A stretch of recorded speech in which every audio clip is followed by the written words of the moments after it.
My dear Lucy," drawing his arm smoothly round her waist, "I hear them moving in the next room, and Miss Pross and I, as two formal folk of business, are anxious not to lose the final opportunity of saying something to you that you wish to hear. You leave your good father, my dear, in hands as earnest as loving as your own. He shall be taken every conceivable care of during the next fortnight while you are in Warwickshire and thereabouts. Even Tellson shall go to the wall, comparatively speaking, before him. And when at the fortnight's end he comes to join you and your beloved husband on your other fortnight's trip in Wales, you shall say that we have sent him to you in the best of health and in the happiest frame. Now, I hear somebody's steps coming to the door. Let me kiss my dear girl with an old-fashioned bachelor blessing before somebody comes to claim his own." For a moment he held the fair face from him to look at the well-remembered expression on her forehead, and then laid the bright golden hair against his little brown wig with a genuine tenderness and delicacy, which, if such things be old-fashioned, were as old as Adam. The door of the doctor's room opened, and he came out with Charles Darnay. He was so deadly pale, which had not been the case when they went in together, that no vestige of colour was to be seen in his face, but in the composure of his manner he was unaltered, except to that shrewd glance of Mr. Lorry it disclosed some shadowy indication that the old air of avoidance and dread had lately passed over him like a cold wind. He gave his arm to his daughter, and took her downstairs to the chariot which Mr. Lorry had hired in honour of the day. The rest followed in another carriage, and soon in a neighbouring church, where no strange eyes looked on, Charles Darnay and Lucy Manette were happily married. Besides the glancing tears that shone among the smiles of the little group when it was done, some diamonds, very bright and sparkling, glanced on the bride's hand, which were newly released from the dark obscurity of one of Mr. Lorry's pockets. They returned home to breakfast, and all went well, and in due course the golden hair that had mingled with the poor shoemaker's white locks in the Paris garret were mingled with them again in the morning sunlight on the threshold of the door at parting. It was a hard parting, though it was not for long, but her father cheered her, and said at last, gently disengaging himself from her enfolding arms, "Take her, Charles, she is yours." And her agitated hand waved to them from a chaise window, and she was gone. The corner being out of the way of the idle and curious, and the preparations having been very simple and few, the doctor, Mr. Lorry, and Miss Pross were left quite alone. It was when they turned into the welcome shade of the cool old hall that Mr. Lorry observed a great change to have come over the doctor, as if the golden arm uplifted there had struck him a poisoned blow. He had naturally repressed much, and some revulsion might have been expected in him when the occasion for repression was gone. But it was the old scared, lost look that troubled Mr. Lorry, and through his absent manner of clasping his head and drearily wandering away into his own room when he got upstairs, Mr. Lorry was reminded of Defarge the wine-shop keeper and the starlight ride. "I think," he whispered to Miss Pross after anxious consideration, "I think we had best not speak to him just now, or at all disturb him. I must look in at Tellson's, so I will go there at once and come back presently. Then we will take him a ride into the country and dine there, and all will be well." It was easier for Mr. Lorry to look in at Tellson's than to look out of Tellson's. He was detained 2 hours. When he came back he ascended the old staircase alone, having asked no question of the servant. Going thus into the doctor's rooms, he was stopped by a low sound of knocking. "Good God!" he said with a start. "What was that?" Miss Pross, with a terrified face, was at his ear. Oh, me, all is lost!" cried she, wringing her hands. "What is to be told to Ladybird? He doesn't know me and is making shoes." Mr. Lorry said what he could to calm her, and went himself into the doctor's room. The bench was turned towards the light, as it had been when he had seen the shoemaker at his work before, and his head was bent down, and he was very busy. "Dr. Manette, my dear friend Dr. Manette." The doctor looked at him for a moment, half inquiringly, half as if he were angry at being spoken to, and bent over his work again. He had laid aside his coat and waistcoat. His shirt was open at the throat, as it used to be when he did that work, and even the old, haggard, faded surface of face had come back to him. He worked hard, impatiently, as if in some sense of having been interrupted. Mr. Lorry glanced at the work in his hand, and observed that it was a shoe of the old size and shape. He took up another that was lying by him, and asked what it was. "A young lady's walking shoe," he muttered without looking up. "It ought to have been finished long ago. Let it be." "But, Dr. Manette, look at me." He obeyed in the old mechanical submissive manner, without pausing in his work. "You know me, my dear friend. Think again. This is not your proper occupation. Think, dear friend." Nothing would induce him to speak more. He looked up for an instant at a time when he was requested to do so, but no persuasion would extract a word from him. He worked and worked and worked in silence, and words fell on him as they would have fallen on an echoless wall or on the air. The only ray of hope that Mr. Lorry could discover was that he sometimes furtively looked up without being asked. In that there seemed a faint expression of curiosity or perplexity, as though he were trying to reconcile some doubts in his mind. Two things at once impressed themselves on Mr. Lorry as important above all others. The first, that this must be kept secret from Lucy. The second, that it must be kept secret from all who knew him. In conjunction with Miss Pross, he took immediate steps towards the latter precaution, by giving out that the doctor was not well and required a few days of complete rest. In aid of the kind deception to be practised on his daughter, Miss Pross was to write, describing his having been called away professionally, and referring to an imaginary letter of 2 or 3 hurried lines in his own hand, represented to have been addressed to her by the same post. These measures, advisable to be taken in any case, Mr. Lorry took in the hope of his coming to himself.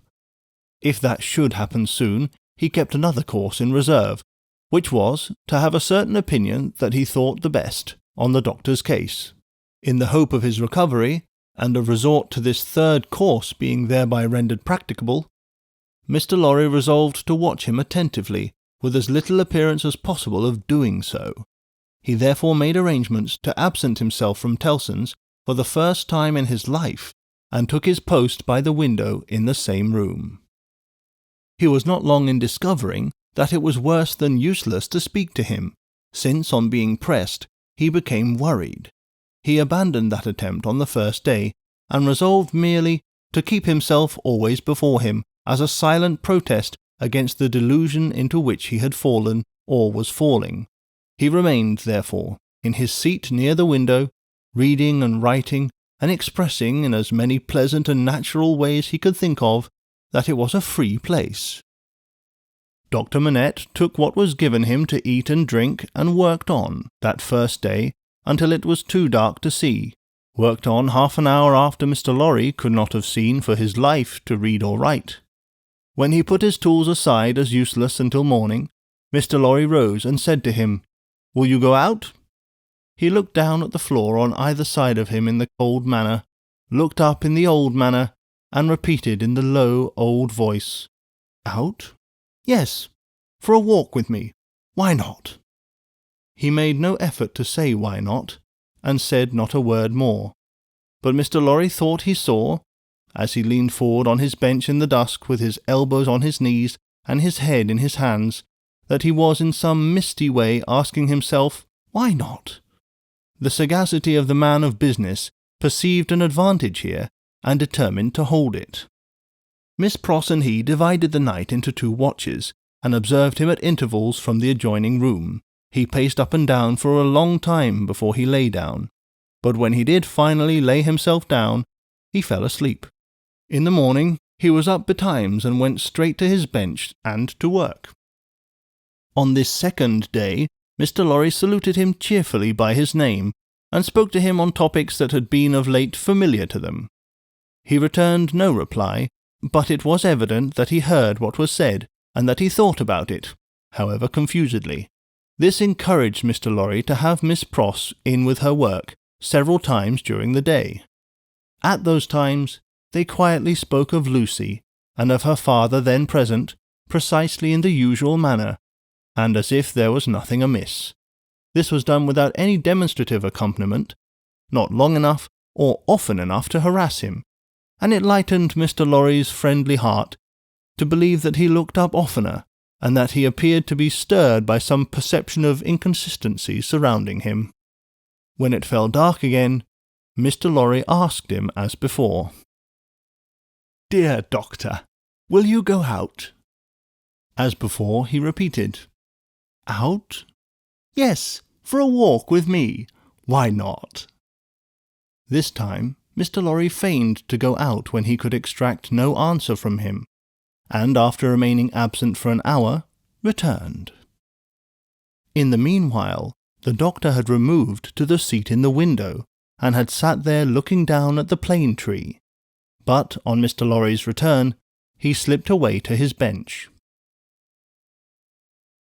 The time went very slowly on, and Mr. Lorry's hope darkened, and his heart grew heavier again, and grew yet heavier and heavier every day. The 3rd day came and went, the 4th, the 5th, 5 days, 6 days, 7 days, 8 days, 9 days. With a hope ever darkening, and with a heart always growing heavier and heavier, Mr. Lorry passed through this anxious time. The secret was well kept, and Lucy was unconscious and happy, but he could not fail to observe that the shoemaker, whose hand had been a little out at first, was growing dreadfully skilful, and that he had never been so intent on his work, and that his hands had never been so nimble and expert as in the dusk of the 9th evening.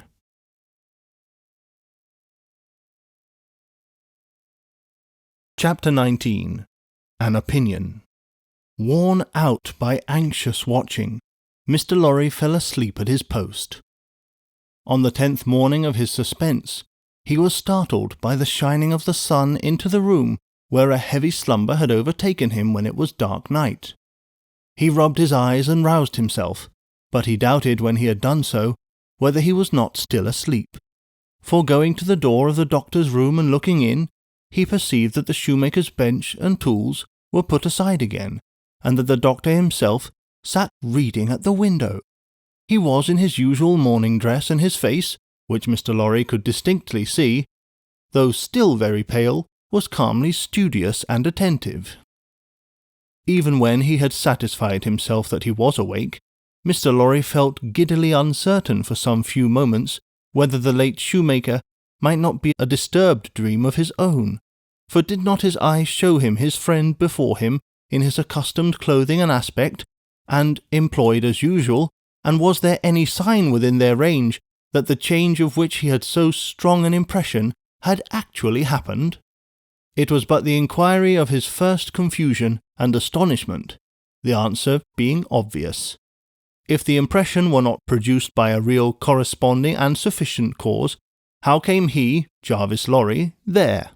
How came he to have fallen asleep in his clothes on the sofa in Dr. Manette's consulting room, and to be debating these points outside the doctor's bedroom door in the early morning?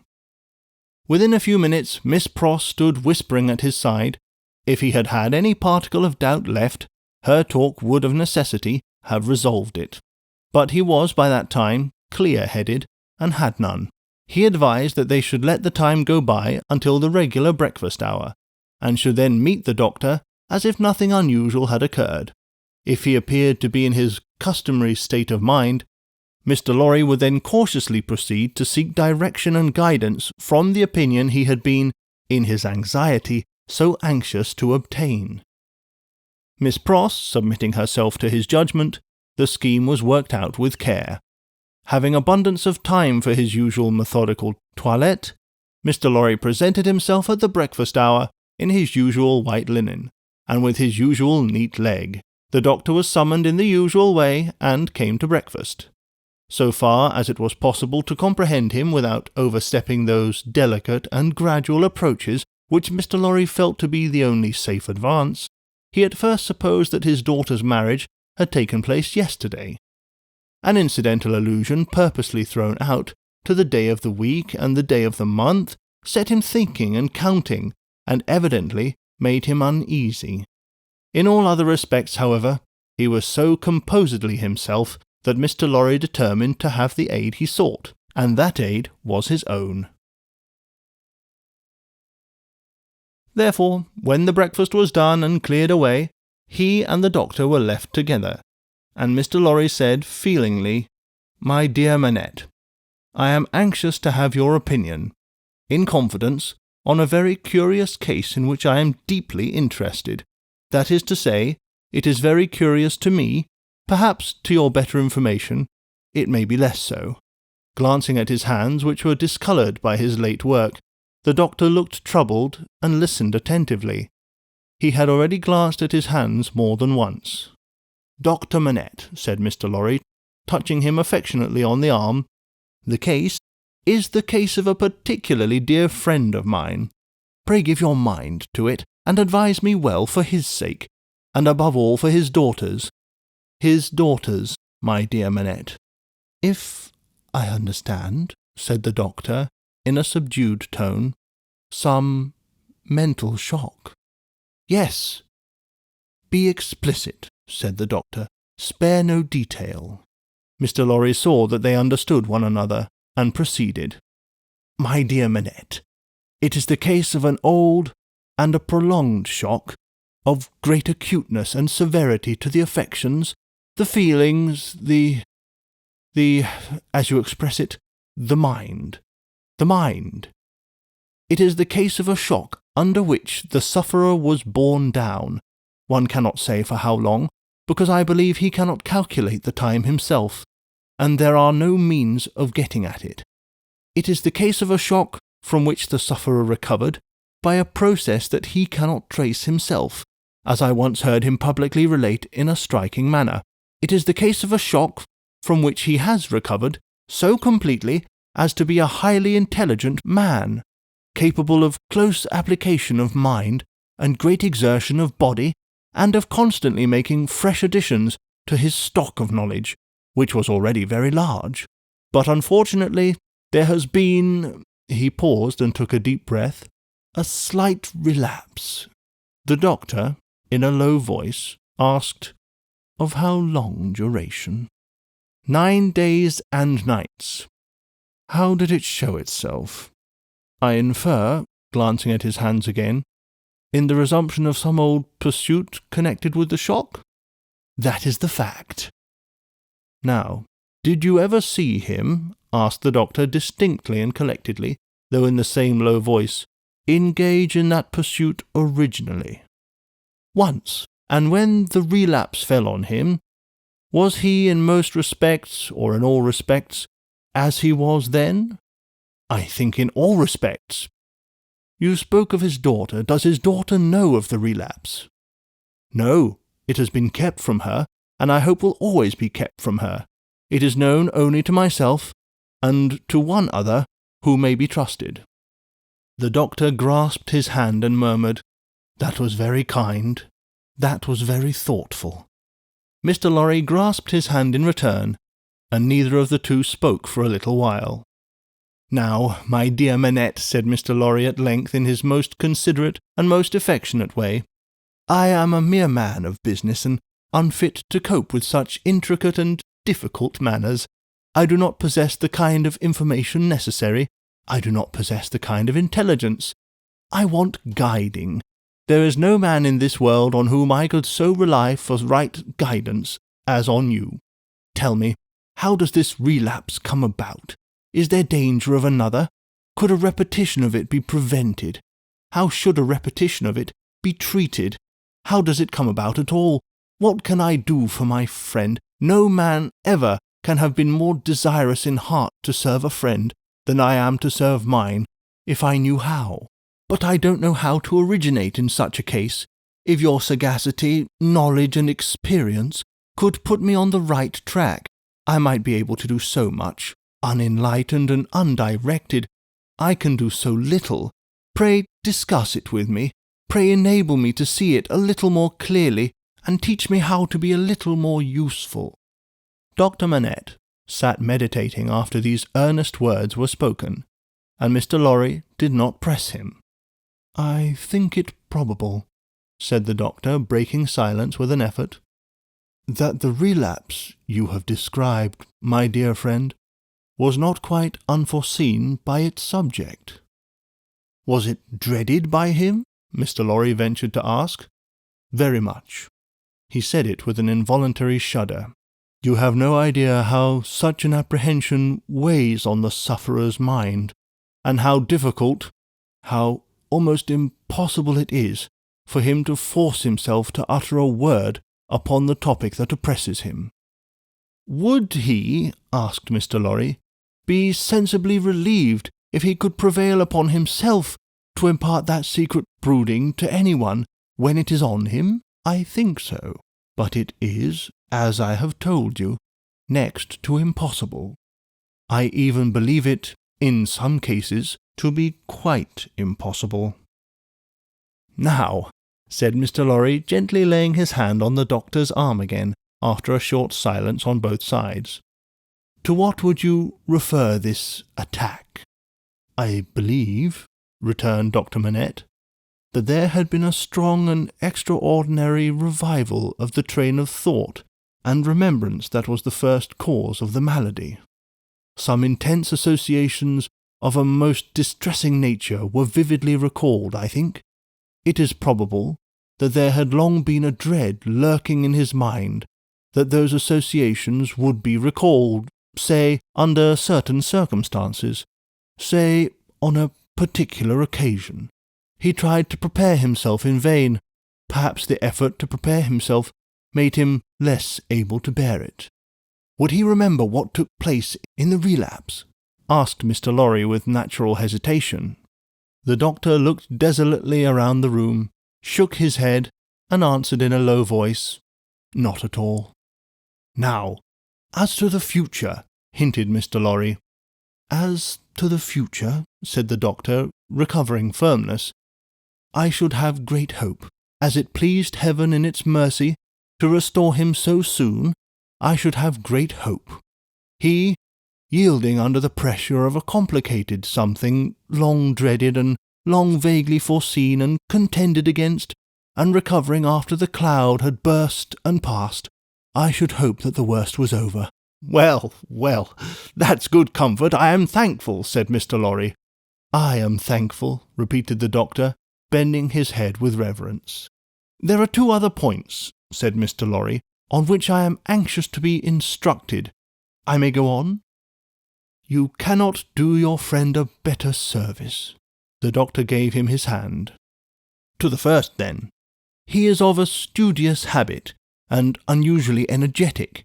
He applies himself with great ardour to the acquisition of professional knowledge, to the conducting of experiments, to many things. Now, does he do too much? I think not. It may be the character of his mind to always be in singular need of occupation. That may be in part natural to it, in part the result of affliction. The less it was occupied with healthy things, the more it would be in danger of turning in the unhealthy direction. He may have observed himself and made the discovery." "You are sure that he is not under too great a strain?" "I think I am quite sure of it." "My dear Manette, if he were overworked now—" "My dear Lorry, I doubt if that could easily be. There has been a violent stress in one direction, and it needs a counterweight." "Excuse me, as a persistent man of business, assuming for a moment that he was overworked, would it show itself in some renewal of this disorder?" "I do not think so." "I do not think," said Dr. Manette with the firmness of self-conviction, "that anything but the one train of association would renew it. I think that, henceforth, nothing but some extraordinary jarring of that chord could renew it. After what has happened, and after his recovery, I find it difficult to imagine any such violent sounding of that string again. I trust, and I almost believe, that the circumstances likely to renew it are exhausted." He spoke with the indifference of a man who knew how slight a thing would overset the delicate organization of the mind, and yet with the confidence of a man who had slowly won his assurance out of personal endurance and stress. It was not for his friend to abate that confidence. He professed himself more relieved and encouraged than he really was, and approached his second and last point. He felt it to be the most difficult of all, but remembering his old Sunday morning conversation with Miss Pross, and remembering what he had seen in the last 9 days, he knew that he must face it. The occupation resumed under the influence of this passing affliction, so happily recovered from, said Mr. Lorry, clearing his throat, we will call blacksmith's work.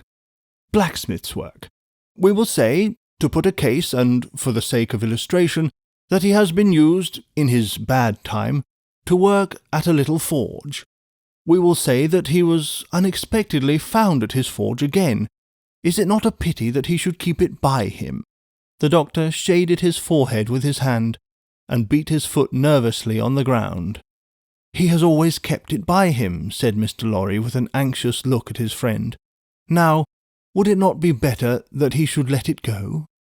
Still the doctor, with shaded forehead, beat his foot nervously on the ground. You do not find it easy to advise me, said Mr. Lorry.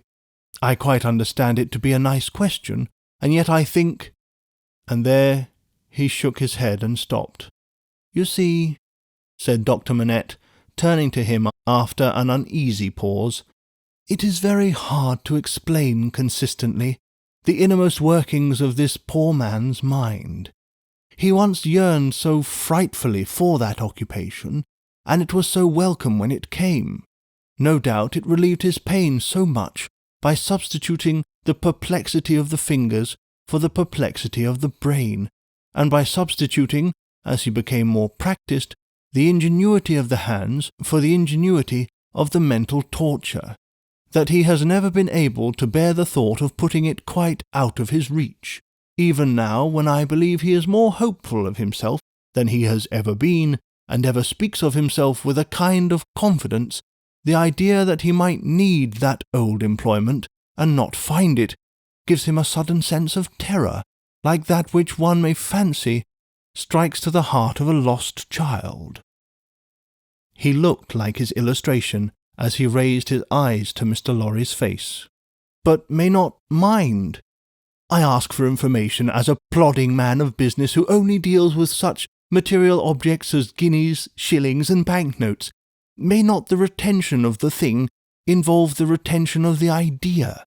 If the thing were gone, my dear Manette, might not the fear go with it? In short, is it not a concession to the misgiving to keep the forge? There was another silence.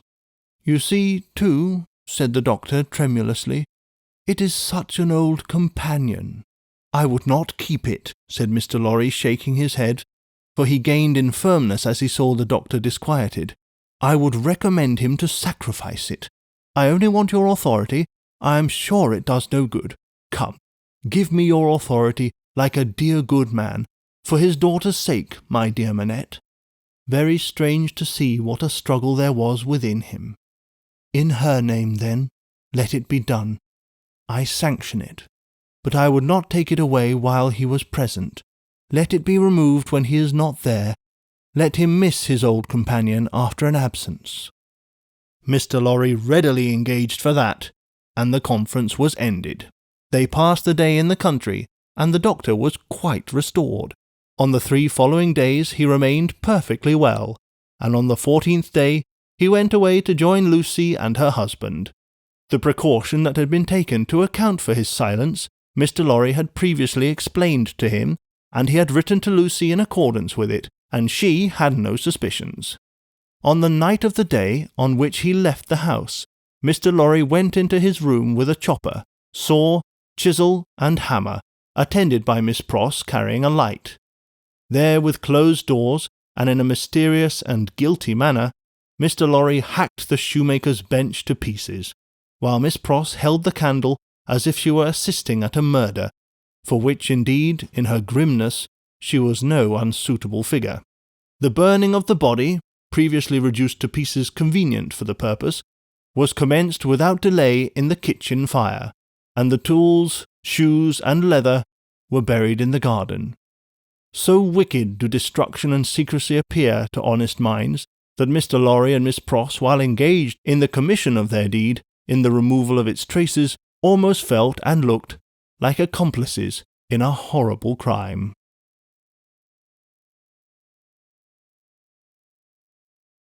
Chapter 20. A Plea. When the newly married pair came home, the first person who appeared to offer his congratulations was Sidney Carton. They had not been at home many hours when he presented himself. He was not improved in habits, or in looks, or in manner, but there was a certain rugged air of fidelity about him, which was new to the observation of Charles Darnay. He watched his opportunity of taking Darnay aside to a window, and of speaking to him when no one overheard. "Mr. Darnay," said Carton, "I wish we might be friends." "We are already friends, I hope." "You are good enough to say so, as a fashion of speech, but I don't mean any fashion of speech. Indeed, when I say I wish we might be friends, I scarcely mean quite that, either." Charles Darnay, as was natural, asked him, in all good humour and good fellowship, what he did mean. "Upon my life," said Carton, smiling, "I find that easier to comprehend in my own mind than to convey to yours. However, let me try. You remember a certain famous occasion when I was more drunk than usual." "I remember a certain famous occasion when you forced me to confess that you had been drinking." "I remember it too. The curse of those occasions is heavy upon me, for I always remember them. I hope it may be taken into account one day, when all days are at an end for me. Don't be alarmed, I am not going to preach." "I am not at all alarmed. Earnestness in you is anything but alarming to me." "Ah," said Carton, with a careless wave of his hand, as if he waved that away, "on the drunken occasion in question, one of a large number, as you know, I was insufferable about liking you and not liking you. I wish you would forget it." "I forgot it long ago." "Fashion of speech again! But, Mr. Darnay, oblivion is not so easy to me as you represent it to be to you. I have by no means forgotten it, and a light answer does not help me to forget it." "If it was a light answer," returned Darnay, "I beg your forgiveness for it. I had no other object than to turn a slight thing, which to my surprise seems to trouble you too much, aside. I declare to you, on the faith of a gentleman, that I have long dismissed it from my mind. Good heaven, what was there to dismiss? Have I had nothing more important to remember in the great service you rendered me that day?" "As to the great service," said Carton, "I am bound to avow to you, when you speak of it in that way, that it was mere professional claptrap. I don't know that I cared what became of you when I rendered it. I don't know that I cared what became of you when I rendered it. Mind, I say when I rendered it, I am speaking of the past." "You make light of the obligation," returned Darnay, "but I will not quarrel with your light answer." "Genuine truth, Mr. Darnay, trust me. I have gone aside from my purpose. I was speaking about our being friends. Now, you know me. You know I am incapable of all the higher and better flights of men. If you doubt it, ask Stryver, and he'll tell you so. I prefer to form my own opinion without the aid of his. Well, at any rate, you know me as a dissolute dog who has never done any good, and never will. I don't know that you never will, but I do, and you must take my word for it. Well, if you could endure to have such a worthless fellow, and a fellow of such indifferent reputation, coming and going at odd times, I should ask that I might be permitted to come and go as a privileged person here, that I might be regarded as an useless, and I would add, if it were not for the resemblance I detected between you and me, an unornamental piece of furniture, tolerated for its old service, and taken no notice of. I doubt if I should abuse the permission. It is 100 to 1 if I should avail myself of it 4 times in a year. It would satisfy me, dare say, to know that I had it. Will you try? That is another way of saying that I am placed on the footing I have indicated. I thank you, Darnay. I may use that freedom with your name? I think so, Carton, by this time. They shook hands upon it, and Sidney turned away. Within a minute afterwards, he was, to all outward appearance, as unsubstantial as ever. When he was gone, and in the course of an evening passed with Miss Pross, the doctor, and Mr. Lorry, Charles Darnay made some mention of this conversation in general terms, and spoke of Sidney Carton as a problem of carelessness and recklessness. He spoke of him, in short, not bitterly or meaning to bear hard upon him, but as anybody might who saw him as he showed himself. He had no idea that this could dwell in the thoughts of his fair young wife, but when he afterwards joined her in her own rooms, he found her waiting for him, with the old pretty lifting of the forehead strongly marked. "We are thoughtful tonight," said Darnay, drawing his arm about her. "Yes, dearest Charles," with her hand on his breast, and the inquiring and attentive expression fixed upon him, "we are rather thoughtful tonight, for we have something on our mind tonight." "What is it, my Lucy?" "Will you promise not to press one question on me if I beg you not to ask it?" "Will I promise? What will I not promise to my love?" What indeed, with his hand patting aside the golden hair from the cheek, and his other hand against the heart that beat for him. "I think, Charles, poor Mr. Carton deserves more consideration and respect than you expressed for him tonight." "Indeed, my own? Why so?" "That is what you are not to ask me, but I know he does." "If you know it, it is enough. What would you have me do, my life?" "I would ask you, dearest, to be very generous with him always, and very lenient on his faults when he is not by. I would ask you to believe that he has a heart he very, very seldom reveals, and that there are deep wounds in it. My dear, I have seen it bleeding." "It is a painful reflection to me," said Charles Darnay, quite astounded, "that I should have done him any wrong. I never thought this of him." "My husband, it is so. I fear he is not to be reclaimed. There is scarcely a hope that anything in his character or fortunes is repairable now, but I am sure he is capable of good things, gentle things, even magnanimous things." She looked so beautiful in the purity of her faith in this lost man that her husband could have looked at her as she was for hours. "And oh, my dearest love," she urged, clinging nearer to him, laying her head upon his breast, and raising her eyes to his, "remember how strong we are in our happiness, and how weak he is in his misery." The supplication touched him home. "I will always remember it, dear heart. I will remember it as long as I live." He bent over the golden head, and put the rosy lips to his, and folded her in his arms. If one forlorn wanderer then pacing the dark streets could have heard her innocent disclosure, and could have seen the drops of pity kissed away by her husband from the soft blue eyes so loving of that husband, he might have cried to the night, and the words would not have parted from his lips for the first time, "God bless her for her sweet compassion."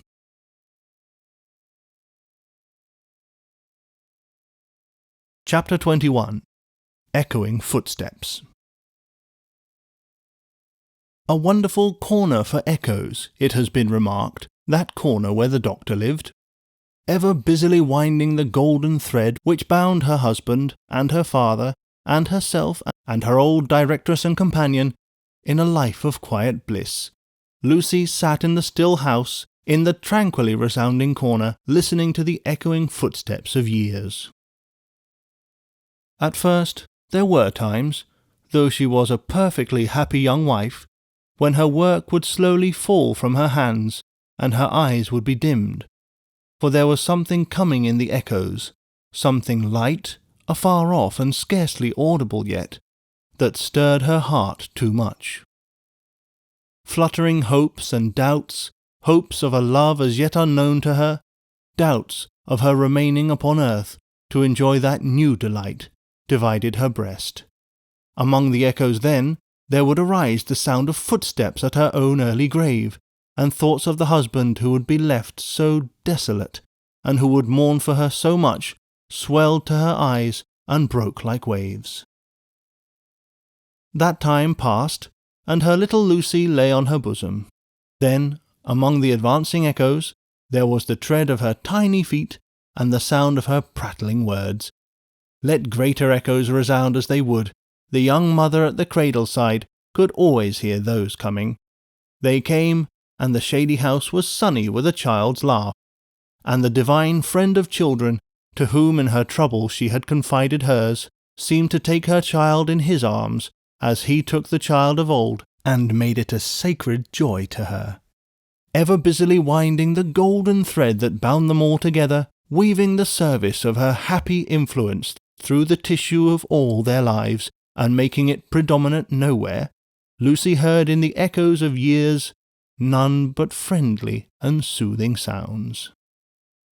Her husband's step was strong and prosperous among them, her father's firm and equal. Lo, Miss Pross in harness of string, awakening the echoes as an unruly charger, whip-corrected, snorting and pawing the earth under the plane tree in the garden. Even when there were sounds of sorrow among the rest, they were not harsh nor cruel. Even when golden hair like her own lay in a halo on a pillow round the worn face of a little boy, and he said with a radiant smile, "Dear Papa and Mamma, I am very sorry to leave you both, or to leave my pretty sister, but I am called, and I must go." Those were not tears all of agony that wetted his young mother's cheek, as the spirit departed from her embrace that had been entrusted to it. Suffer them, and forbid them not. They see my Father's face. O Father, blessed words. Thus the rustling of an angel's wings got blended with the other echoes, and they were not wholly of earth, but had in them that breath of heaven. Sighs of the wind that blew over a little garden tomb were mingled with them also, and both were audible to Lucy in a hushed murmur, like the breathing of a summer sea asleep upon a sandy shore. As the little Lucy, comically studious at the task of the morning, or dressing a doll at her mother's footstool, chattered in the tongues of the two cities that were blended in her life, the echoes rarely answered to the actual tread of Sydney Carton. Some half-dozen times a year at most, he claimed his privilege of coming in uninvited, and would sit among them through the evening, as he had once done often. He never came there heated with wine, and one other thing regarding him was whispered in the echoes, which has been whispered by all true echoes for ages and ages. No man ever really loved a woman, lost her, and knew her with a blameless though an unchanged mind when she was a wife and a mother. But her children had a strange sympathy with him, an instinctive delicacy of pity for him. What fine hidden sensibilities are touched in such a case, no echoes tell. But it is so, and it is so here. Carton was the first stranger to whom little Lucy held out her chubby arms, and he kept his place with her as she grew. The little boy had spoken of him, almost at the last. "Poor Carton, kiss him for me." Mr. Stryver shouldered his way through the law like some great engine forcing itself through turbid water, and dragged his useful friend in his wake, like a boat towed astern. As the boat, so favoured, is usually in a rough plight and mostly under water, so Sydney had a swamped life of it. But easy and strong custom, unhappily so much easier and stronger in him than any stimulating sense of desert or disgrace, made it the life he was to lead, and he no more thought of emerging from his state of lion's jackal than any real jackal may be supposed to think of rising to be a lion. Stryver was rich, had married a florid widow with property and 3 boys, who had nothing particularly shining about them but the straight hair of their dumpling heads. These 3 young gentlemen, Mr. Stryver, exuding patronage of the most offensive quality from every pore, had walked before him like 3 sheep to the quiet corner in Soho, and had offered as pupils to Lucy's husband, delicately saying, "Halloa, here are 3 lumps of bread and cheese towards your matrimonial picnic, Darnay." The polite rejection of the 3 lumps of bread and cheese had quite bloated Mr. Stryver with indignation, which he afterwards turned to account in the training of the young gentlemen, by directing them to beware of the pride of beggars like that tutor fellow. He was also in the habit of declaiming to Mrs. Stryver, over his full-bodied wine, on the arts Mrs. Darnay had once put in practice to catch him, and on the diamond-cut diamond arts in himself, madam, which had rendered him not to be caught. Some of his King's Bench familiars, who were occasionally parties to the full-bodied wine and the lie, excused him for the latter by saying that he had told it so often that he believed it himself, which is surely such an incorrigible aggravation of an originally bad offence as to justify any such offenders being carried off to some suitably retired spot, and there hanged out of the way. These were among the echoes to which Lucy, sometimes pensive, sometimes amused and laughing, listened to the echoing corner until her little daughter was 6 years old. How near to her heart the echoes of her child's tread came, and those of her own dear father's, always active and self-possessed, and those of her dear husband's need not be told. Nor how the lightest echo of their united home, directed by herself, with such a wise and elegant thrift that it was more abundant than any waste, was music to her. Nor how there were echoes all about her, sweet in her ears, of the many times her father had told her that he found her more devoted to him married, if that could be, than single, and of the many times her husband said to her that no cares and duties seemed to divide her love for him or her help to him, and asked her, "What is this magic secret, my darling, of your being everything to all of us, as if there were only one of us, yet never seeming to be hurried or to have too much to do?" But there were other echoes, from a distance, that rumbled menacingly in the corner all through this space of time, and it was now about little Lucy's 6th birthday that they began to have an awful sound, as of a great storm in France, with a dreadful sea rising. On a night in mid-July, 1789, Mr. Lorry came in late from Tellson's, and sat himself down by Lucy and her husband in the dark window. It was a hot, wild night, and they were all three reminded of the old Sunday night when they had looked at the lightning from the same place. "I begin to think," said Mr. Lorry, pushing his brown wig back, "that I should have to pass the night at Tellson's. We have been so full of business all day that we have not known what to do first or which way to turn. There is such an uneasiness in Paris that we have actually a run of confidence upon us. Our customers over there seem not to be able to confide their property to us fast enough. There is positively a mania among some of them for sending it to England." "That has a bad look," said Darnay. "A bad look, you say, my dear Darnay? Yes, but we don't know what reason there is in it. People are so unreasonable. Some of us at Tellson's are getting old, and we really can't be troubled out of the ordinary course without due occasion." "Still," said Darnay, "you know how gloomy and threatening the sky is." "I know that, to be sure," assented Mr. Lorry, trying to persuade himself that his sweet temper was soured, and that he grumbled, "but I am determined to be peevish after my long day's botheration. Where is Manette?" "Here he is," said the doctor, entering the dark room at the moment. "I am quite glad you are at home, for these hurries and forebodings by which I have been surrounded all day long have made me nervous without reason. You are not going out, I hope?" "No, I am going to play backgammon with you if you like," said the doctor. "I don't think I do like, if I may speak my mind. I am not fit to be pitted against you tonight. Is the tea-board still there, Lucy? I can't see." "Of course, it has been kept for you." "Thank you, my dear. The precious child is safe in bed?" "And sleeping soundly." "That's right.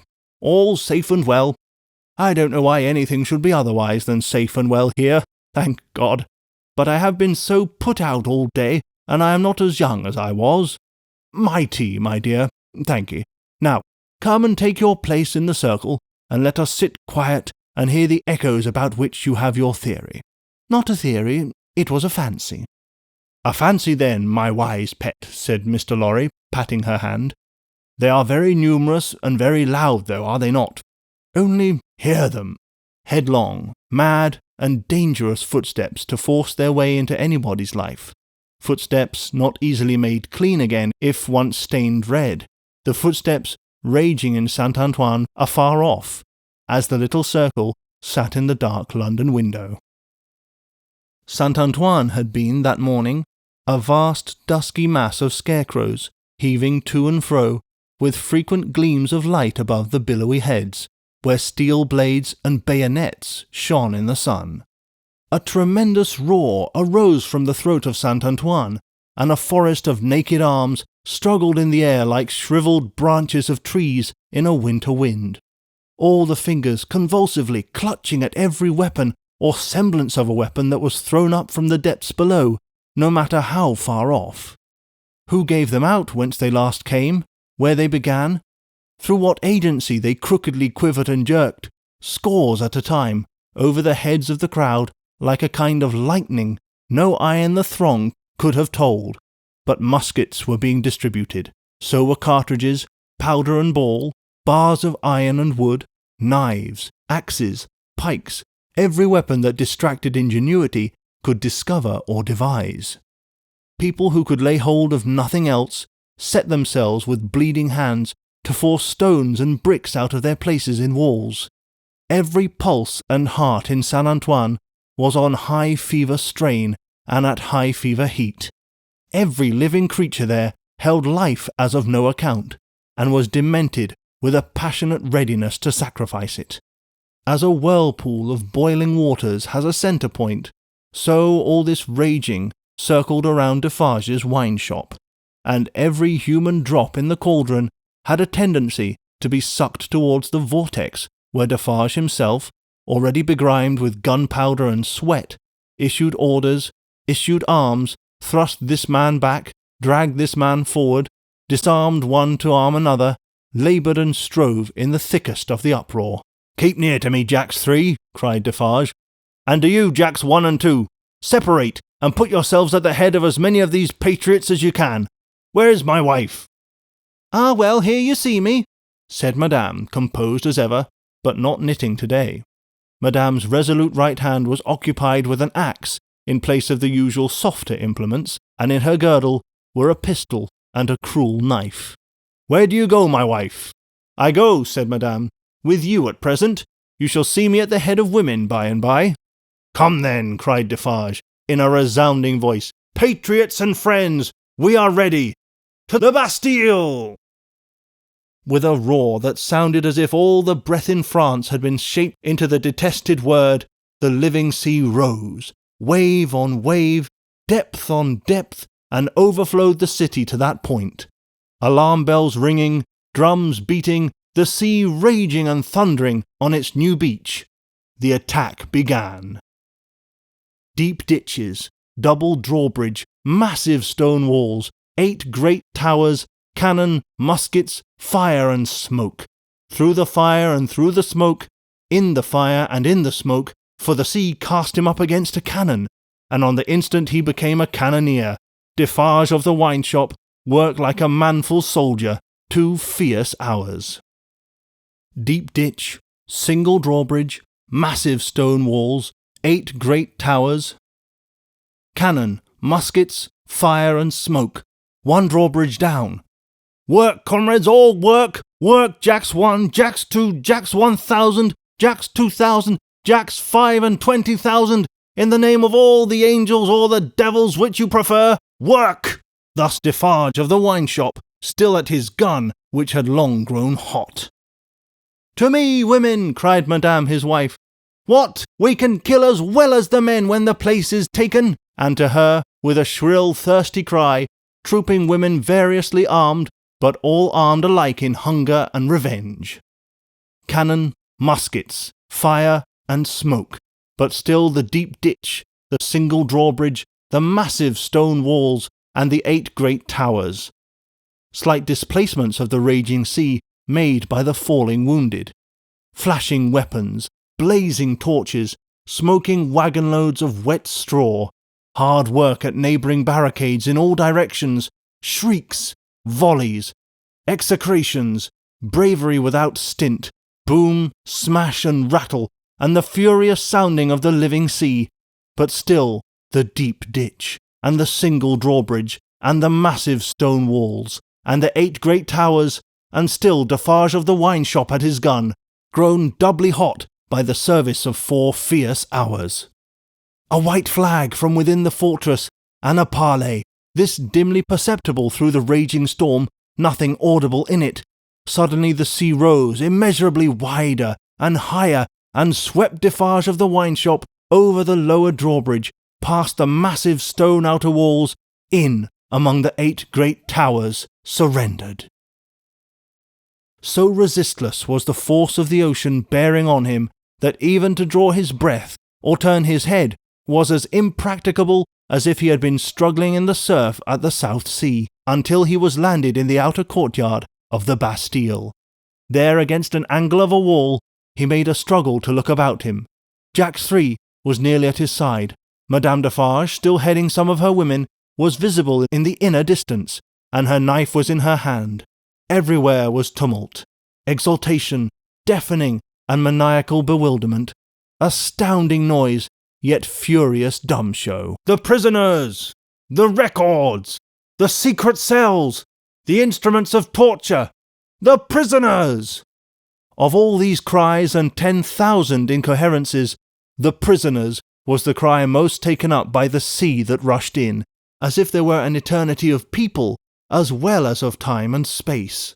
When the foremost billows rolled past, bearing the prison officers with them, and threatening them all with instant death if any secret nook remained undisclosed, Defarge laid his strong hand on the breast of one of these men, a man with a grey head who had a lighted torch in his hand, separated him from the rest, and got him between himself and the wall.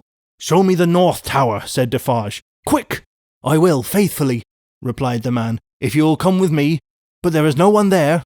"What is the meaning of 105 North Tower?" asked Defarge. "Quick!" "The meaning, monsieur? Does it mean a captive, or a place of captivity, or do you mean that I shall strike you dead?" "Kill him!" croaked Jacques 3, who had come close up. "Monsieur, it is a cell." "Show me." "Pass this way, then." Jacques 3, with his usual craving on him, evidently disappointed by the dialogue taking a turn that did not seem to promise bloodshed, held by Defarge's arm as he held by the turnkey's. Their 3 heads had been close together during this brief discourse, and it had been as much as they could do to hear one another. Even then, so tremendous was the noise of the living ocean in its eruption upon the fortress, and its inundation of the courts and passages and staircases. All around, outside too, it beat the walls with a deep, hoarse roar, from which, occasionally, some partial shouts of tumult broke and leapt into the air like spray. Through gloomy vaults where the light of day had never shone, past hideous doors of dark dens and cages, down cavernous flights of steps, and again up steep rugged ascents of stone and brick, more like dry waterfalls than staircases, Defarge the turnkey and Jacques 3, linked hand and arm, went with all the speed they could make. Here and there, especially at first, the inundation started on them and swept by, but when they had done descending and were winding and climbing up a tower, they were alone. Hemmed in here by the massive thickness of walls and arches, the storm within the fortress and without was only audible to them in a dull, subdued way, as if the noise out of which they had come had almost destroyed their sense of hearing. The turnkey stopped at a low door, put a key in a clashing lock, swung the door slowly open, and said, as they all bent their heads and passed in, 105 North Tower. There was a small, heavily grated, unglazed window, high in the wall, with a stone screen before it, so that the sky could be only seen by stooping low and looking up. There was a small chimney, heavily barred across, a few feet within. There was a heap of old feathery wood ashes on the hearth. There was a stool and a table, and a straw bed. There were 4 blackened walls, and a rusted iron ring in one of them. "Pass that torch slowly along these walls that I may see them," said Defarge to the turnkey. The man obeyed, and Defarge followed the light closely with his eyes. "Stop! Look here, Jacques." "A.M., croaked Jacques 3 as he read greedily. "Alexandre Manette," said Defarge in his ear, following the letters with his swart forefinger, deeply ingrained with gunpowder. And here he wrote, "A poor physician," and it was he, without doubt, who scratched a calendar on this stone. "What is that in your hand? A crowbar? Give it to me." He had still the linstock of his gun in his own hand, and made a sudden exchange of the two instruments, and turning on the worm-eaten stool and table, beat them to pieces in a few blows. "Hold the light higher," he said wrathfully to the turnkey. "Look among those fragments with care, Jacks, and see. Here is my knife," throwing it to him. "Rip open that bed and search the straw. Hold the light higher, you!" With a menacing look at the turnkey, he crawled upon the hearth, and peering up the chimney, struck and prized at its sides with the crowbar, and worked at the iron grating across it. In a few minutes some mortar and dust came dropping down, which he averted his face to avoid. And in it, and in the old wood ashes, and in the crevice in the chimney into which his weapon had slipped, or wrought itself, he groped with a cautious touch. "Nothing in the wood and nothing in the straw, Jacks?" "Nothing. Let us collect them together in the middle of the cell. So, light them, you!" The turnkey fired the little pile, which blazed high and hot. Stooping again to come out at the low-arched door, they left it burning and retraced their way to the courtyard, seeming to recover their sense of hearing as they came down, until they were in the raging flood once more. They found it surging and tossing, in quest of Defarge himself. Saint-Antoine was clamorous to have its wine shopkeeper foremost in the guard upon the governor who had defended the Bastille and shot the people. Otherwise, the governor would not be marched to the Hôtel de Ville for judgment. Otherwise, the governor would escape, and the people's blood, suddenly of some value after many years of worthlessness, be unavenged. In the howling universe of passion and contention that seemed to encompass his grim old officer, conspicuous in his grey coat and red decoration, there was but one quite steady figure, and that was a woman's. "See, there is my husband," she cried, pointing him out. "See, Defarge!" She stood immovable, close to the grim old officer, and remained immovable close to him. Remained immovable close to him through the streets, as Defarge and the rest bore him along. Remained immovable close to him when he was got near his destination, and began to be struck at from behind. Remained immovable close to him when the long-gathering rain of stabs and blows fell heavy, was so close to him when he dropped dead under it, that suddenly animated, she put her foot upon his neck, and, with her cruel knife long ready, hewed off his head. The hour was come when Saint-Antoine was to execute his horrible idea of hoisting up men for lamps to show what he could be and do.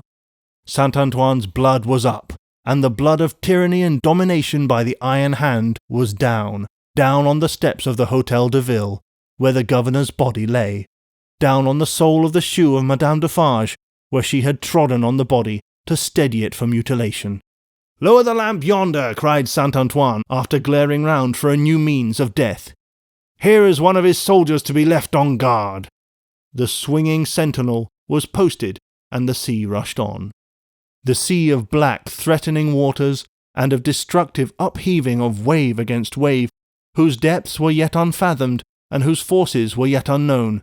The remorseless sea of turbulently swaying shapes, voices of vengeance, and faces hardened in the furnaces of suffering until the touch of pity could make no mark on them. But, in the ocean of faces, where every fierce and furious expression was in vivid life, there were two groups of faces, each 7 in number, so fixedly contrasting with the rest, that never did sea roll which bore more memorable wrecks with it. 7 faces of prisoners, suddenly released by the storm that had burst their tomb, were carried high overhead, all scared, all lost, all wondering and amazed, as if the last day were come, and those who rejoiced around them were lost spirits. Other 7 faces there were, carried higher, 7 dead faces, whose drooping eyelids and half-seen eyes awaited the last day. Impassive faces, yet with a suspended, not an abolished expression on them, faces, rather in a fearful pause, as having yet to raise the dropped lids of the eyes, and bear witness with the bloodless lips, "Thou didst it." 7 prisoners released, 7 gory heads on pikes, the keys of the accursed fortress of the 8 strong towers, some discovered letters and other memorials of prisoners of old time, long dead of broken hearts, such and such, like the loudly echoing footsteps of Saint-Antoine, escort through the Paris streets in mid-July 1789. Now, heaven defeat the fancy of Lucidane, and keep these feet far out of her life, for they are headlong, mad, and dangerous, and are in years so long after the breaking of the cask of Defarge's wine-shop door, they are not easily purified when once stained red.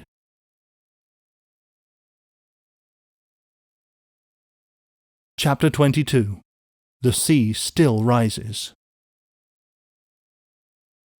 Haggard Saint-Antoine had had only one exultant week in which to soften his modicum of hard and bitter bread to such extent as he could, with the relish of fraternal embraces and congratulations when Madame Defarge sat at her corner, as usual, presiding over the customers.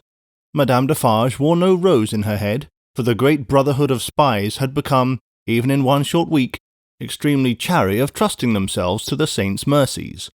The lamps across his streets had a portentously elastic swing with them.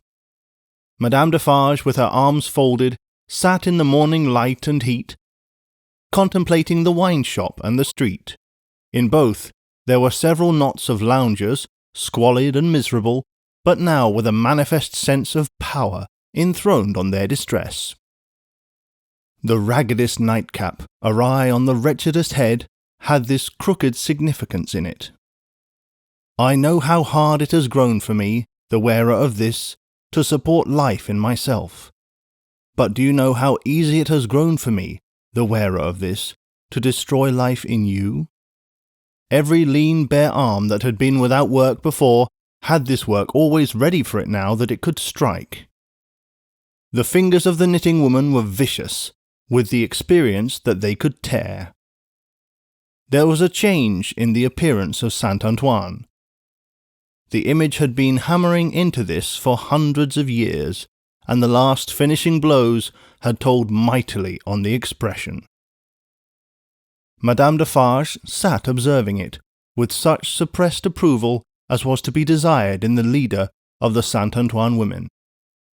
One of her sisterhood knitted beside her, the short, rather plump wife of a starved grocer, and the mother of 2 children withal. This lieutenant had already earned the complimentary name of the Vengeance. "Hark!" said the Vengeance. "Listen then, who comes?" As if a train of powder laid from the outermost bound of Saint-Antoine Quarter to the wine-shop door had been suddenly fired, a fast-spreading murmur came rushing along. "It is Defarge," said Madame. "Silence, patriots!" Defarge came in, breathless, pulled off a red cap he wore, and looked around him. "Listen, everywhere," said Madame again. "Listen to him." Defarge stood, panting against a background of eager eyes and open mouths, formed outside the door. All those within the wine-shop had sprung to their feet. "Say then, my husband, what is it?" "News from the other world." "How then?" cried Madame contemptuously. "The other world?" "Does everybody here recall old Foulon, who told the famished people that they might eat grass, and who died and went to hell?" "Everybody!" from all throats. "The news is of him. He is among us." "Among us?" from the universal throat again. "And dead?" "Not dead. He feared us so much, and with reason, that he caused himself to be represented as dead, and had a grand mock funeral. But they have found him alive, hiding in the country, and have brought him in. I have seen him but now on his way to the Hôtel de Ville, a prisoner. I have said that he had reason to fear us. Say all, had he reason?" Wretched old sinner of more than 60 years and 10, if he had ever known it yet. He would have known it in his heart of hearts if he could have heard the answering cry.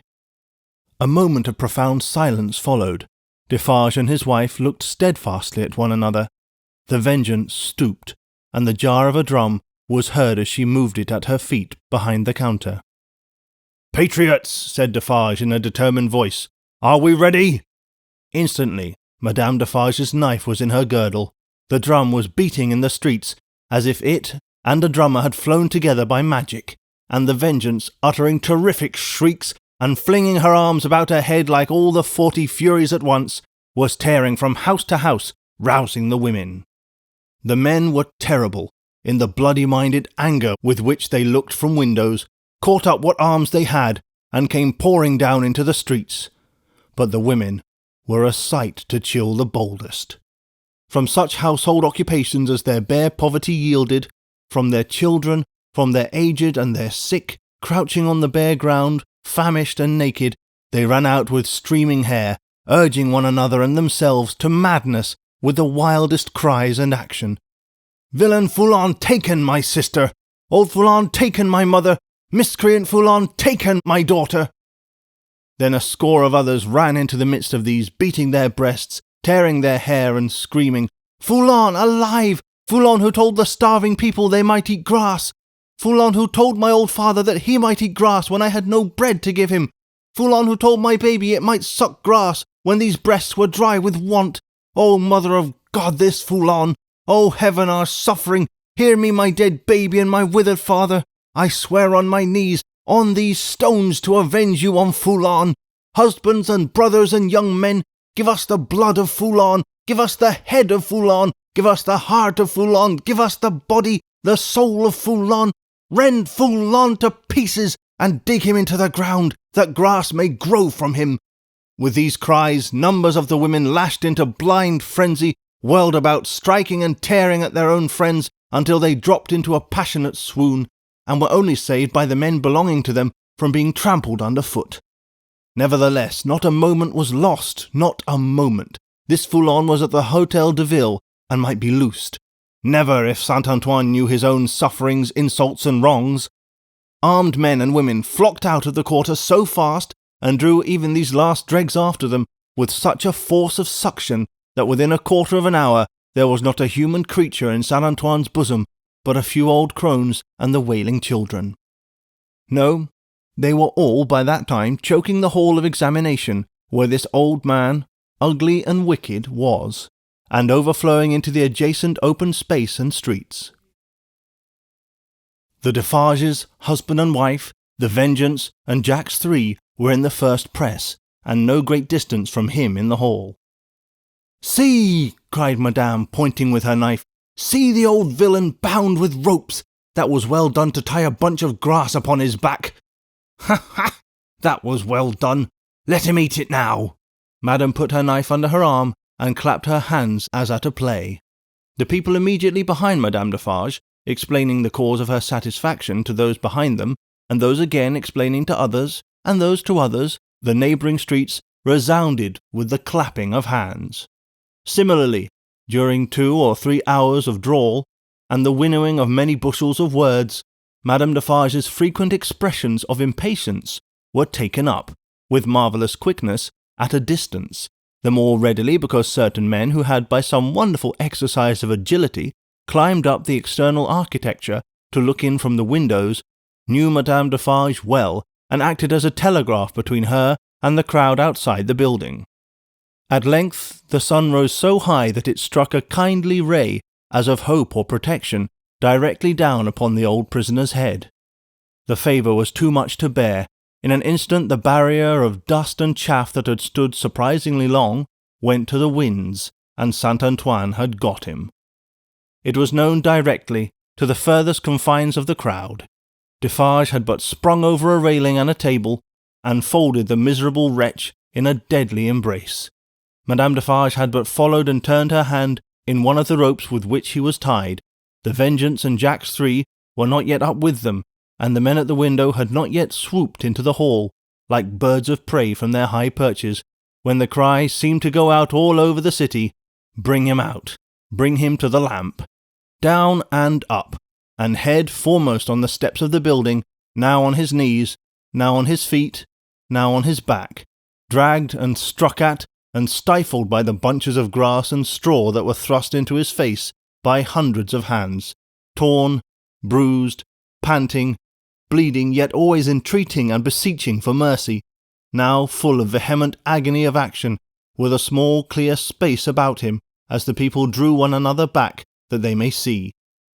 Now, a log of dead wood, drawn through a forest of legs, he was hauled to the nearest street corner where one of the fatal lamps swung, and there Madame Defarge let him go, as a cat might have done to a mouse, and silently and composedly looked at him while they made ready, and while he besought her, the women passionately screeching at him all the time, and the men sternly calling out to have him killed with grass in his mouth.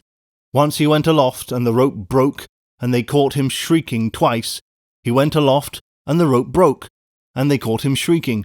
Then the rope was merciful, and held him, and his head was soon upon a spike, with grass enough in the mouth for all Saint-Antoine to dance at the sight of.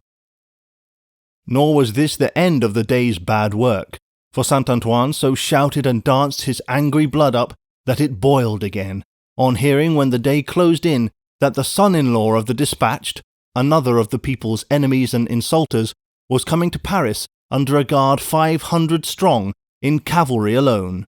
Saint-Antoine wrote his crimes on flaring sheets of paper, seized him, would have torn him out of the breast of an army to bear Foulon company, set his head and heart on spikes, and carried the 3 spoils of the day in wolf procession through the streets. Not before dark night did the men and women come back to the children, wailing and breadless. Then the miserable bakers' shops were beset by long files of them, patiently waiting to buy bad bread. And while they waited with stomachs faint and empty, they beguiled the time by embracing one another on the triumphs of the day, and achieving them again in gossip. Gradually these strings of ragged people shortened and frayed away, and then poor lights began to shine in high windows, and slender fires were made in the streets, at which neighbours cooked in common, afterwards supping at their doors. Scanty and insufficient suppers those, and innocent of meat as of most other sauce to wretched bread. Yet human fellowship infused some nourishment into the flinty viands, and struck some sparks of cheerfulness out of them. Fathers and mothers who had had their full share in the worst of the day played gently with their meagre children, and lovers, with such a world around them and before them, loved and hoped. It was almost morning when Defarge's wine shop parted with its last knot of customers, and Monsieur Defarge said to Madame his wife in husky tones, while fastening the door, "At last it has come, my dear." "Ah, well," returned Madame, "almost." Saint-Antoine slept, the Defarges slept, even the Vengeance slept, with her starved grocer, and the drum was at rest. The drum's was the only voice in Saint-Antoine that blood and hurry had not changed. The Vengeance, as custodian of the drum, could have wakened him up and had the same speech out of him as before the Bastille fell or old Foulon was seized. Not so with the hoarse tones of the men and women in Saint-Antoine's bosom.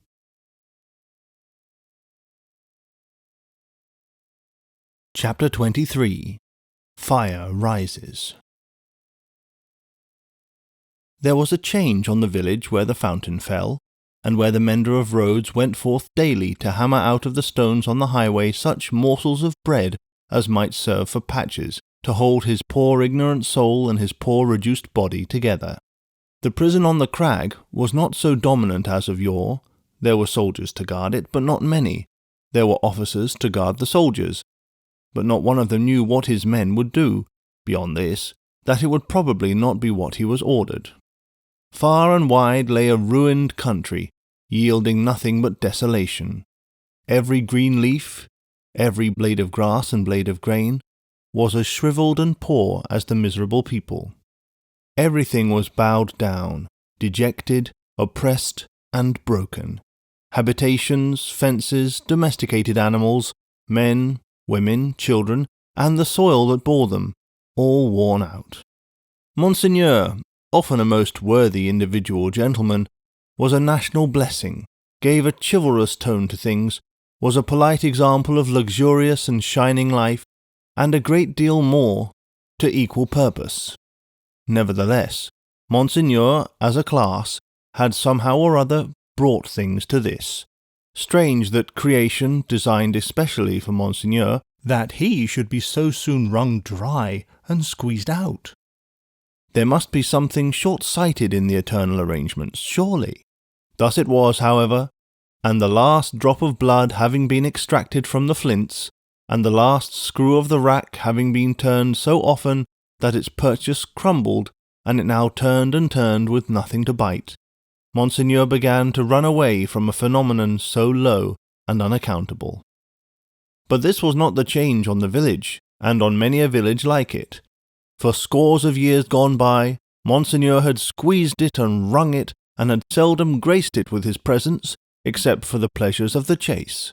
Now found in hunting the people, now found in hunting the beasts, for whose preservation Monseigneur made edifying spaces of barbarous and barren wilderness. No, the change consisted in the appearance of strange faces of low caste, rather than in the disappearance of the high caste, chiselled and otherwise beautified and beautifying features of Monseigneur.